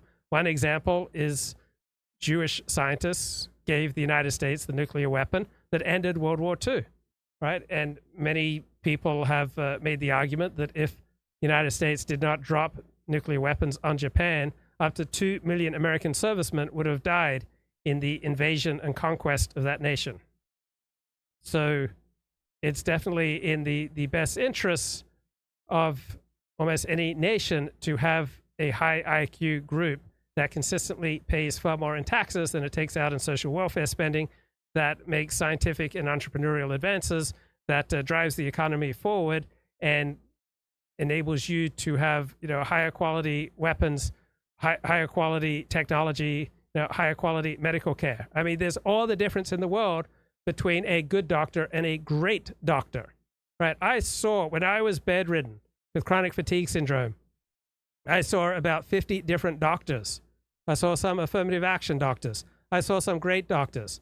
But then I met this woman who said, you need to see my very smart Jewish psychiatrist. And in large part, right, I threw in with this woman, right? I broke up with another woman that I was seeing at the time, threw in with this one woman so I could go see this one very smart Jewish psychiatrist, Dr. Daniel Goldwyn in Orlando, Florida. And he got me on a medication that completely turned my life around. I was bedridden largely for 6 years, and he gave me a medication, Nadil, that turned my life around. And I got to enjoy at least 2/3 of a normal life from then on. So you want excellence, right? And the one characteristic that most accords with excellence is IQ. And then the other characteristic that most accords with excellence is a particular type of personality that is best suited for excellence in this domain. So you have socially effective personalities and you have socially ineffective personalities. On average, people with a higher verbal IQ are going to be more successful and pay more in taxes than people with a below average verbal IQ. Verbal IQ is more important for success in life than visual spatial IQ. People who are more outgoing will be happier and more effective in life, generally speaking, than people who are introverted. People who are conscientious are going to be more effective and more affluent than people lacking in conscientiousness. People low in neuroticism are going to be happier and more effective than people high in neuroticism. People who are a little bit more agreeable than disagreeable will generally be more pleasant to be around and will be more pro-social. So there are socially effective forms of personality, and there are, higher and lower forms of intelligence, and it is verbal intelligence and socially effective personalities which really make people rise to higher and higher levels of success. It is dwarfed both in size and prestige by Shin Bet's Arab department, the division charged mostly with combating Palestinian terrorism, and in the event, most incidents of settler violence. So the neologist says the U.S. is in almost complete collapse after 60 years being in control of the ruling class and the institutions. All right, if you think the United States is in almost complete collapse, you are completely deluded. You effectively live in a cave, and you are yearning for some civil war among white people. You are yearning for the apocalypse because the rest of your life is a failure. Right? You don't want to face up to the failures in your own life, so you would rather isolate yourself from reality, effectively live in a cave, and pray for the apocalypse, which you think will provide ultimate redemption for the pain and frustration and constant losing that you have endured in life. The United States is the most powerful nation in the world. It has been the most powerful nation in the world since World War II. It's been the most powerful economy in the world since the 1880s. Over the next 50 years, the United States is on course to be even more dominant economically and militarily in the world than it is now. And yet you think the most powerful nation in the world on course to be even more dominant is collapsing, right? You're completely removed from reality, but I understand why you are so strongly incentivized to remove yourself from reality, because your life sucks. Your life is painful. You're not connected to people. You're not thriving. You're not moving ahead in your career. You're not moving ahead in your community. You have no honor in your profession. You have no honor in your community. You are disconnected. You're consistently losing at life. You are constantly enduring humiliation. And so you are propping yourself up with these absurd conspiracy theories completely removed from reality and yearning for some ultimate cataclysm, which you believe will then justify that you were right all along. Because, yeah, even though your life sucks, right, at least you see through the BS. And that is how you're propping yourself up, and that's how you're enduring all your failure. And it's much more pleasing for you to live in the delusion of your conspiracy theories than to face up to why your life bounces from humiliation to failure to more humiliation to more failure, right? Because you hold yourself up with, well, yeah, my life totally sucks.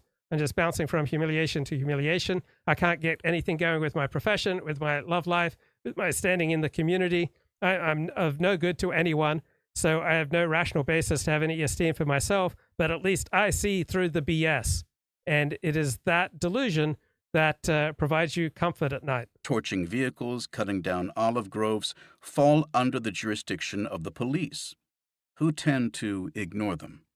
When the Jewish Department investigates more serious terrorist threats, it is often stymied from the outset, and even its successes have sometimes been undermined by judges and politicians sympathetic to the settler cause. Yeah, and why would it be undermined? Because it's seen as being against the group interest, right? You try to live your life against your group's interest, you're not going to have a very happy or effective life. This system, with its gaps and obstructions, allowed the founders of groups advocating extreme violence during the 1970s and 1980s. And the neologist says people with higher spatial and mathematical IQs are more useful on average than people with higher verbal IQs. You have absolutely no evidence for that, right? You have all sorts of beliefs completely lacking in evidence. In fact, all the evidence points in the opposite direction, right? Having a higher verbal IQ will do more for your income and would do more for your success in life and your social status than having a high spatial and mathematical IQ. I don't get to define what motivates you. Good challenge. And so either my conception, I didn't know you, right? I don't know you from Adam. Either my conception of what's driving you is accurate or it's not. If it's not accurate, it won't matter, right? If you said, Luke, you're an idiot, that would not matter to me because I know it's not true. If you said, Luke, you're illiterate, that would not matter to me because I know it's not true. If someone says something to me, uses a slur against me that's not true, it doesn't matter to me. It's only when I get a criticism that I think is at least partially true that I may be knocked back. So if I said something that is touching on a painful truth, then you'll feel it. All right. When we're called by our proper name, we recognize it. On the other hand, if everything I said is completely delusional and has absolutely no application to you, then it won't bother you. If you are bothered by anything I've said, it's because it has some resonance in truth. It reflects a painful part of reality that you would prefer to ignore. On the other hand, what I'm saying bears absolutely no resemblance to the reality of your life, then it won't bother you in the least, because I'm just speaking something that has absolutely no application to you. We are not bothered by people making criticisms that have no validity of us. We're not bothered by criticisms that have no basis in reality. 1980s to act without consequences, and today it has built a protective cocoon around their ideological descendants. You know, that's a good way to live, like build a protective cocoon, because the world is frequently cruel and harsh. Right? The only civilizations that survive and prosper are civilizations that either have big walls or natural walls. They either have man-made walls or they have natural walls such as oceans. Because otherwise, you start creating something good, all sorts of riffraff will try to come along and free ride on the great thing that you've created. So the only way to maintain civilization is by enjoying big walls. Some of these people now run Israel. In 2022, just 18 months after losing the prime ministership. And why do some of these people run Israel? Because they are aligned with what the majority of Israelis want. Oh my God, this is democracy in action. Right? Israel gets the leaders it deserves. Israel gets the leaders they voted for. And I don't think this is a particularly competent Israeli government. Right? This Bibi Netanyahu government that was in power on October 7th was perhaps the most incompetent Israeli government ever. But it is the government that the Jewish Israelis voted in. Benjamin Netanyahu regained power by forming an alliance with ultra-right leaders of both the Religious Zionism Party and the Jewish Power Party. It was an act of political desperation on Netanyahu's part, and it ushered into power some truly radical figures, people like Smotrich and Itamar Ben-Gvir. Yeah, it brought to power a lot of ill-educated, unbalanced people. Just like the alternative for Germany, the AfD, all right, it's having a lot of problems. Oh my God, why would the alternative for Germany, the right-wing party in Germany, have a lot of problems? Because marginalized groups attract marginalized people. Marginalized people tend to be antisocial, ineffective, and they tend to rapidly fall out with each other. They tend to be, vulnerable, much more vulnerable to life. And so the alternative for Germany has just completely fallen apart because its leaders have been taking bribes, because so many of its leading figures are criminally inclined and incompetent. Right? You don't want to hang out with marginalized people. Right? Life among marginalized people is a horror show. You want to do everything you can to build a protective cocoon between you and marginalized people. Who had spent decades pledging to wrest the West Bank and Gaza from Arab hands. Just 2 months earlier, according to news reports at the time, Netanyahu refused to share a stage with Ben-Gvir, who had been convicted multiple times for supporting terrorist organizations and, in front of television cameras in 1995, vaguely threatened the life of Rabin, who was murdered weeks later by an Israeli student named Yigal Amir.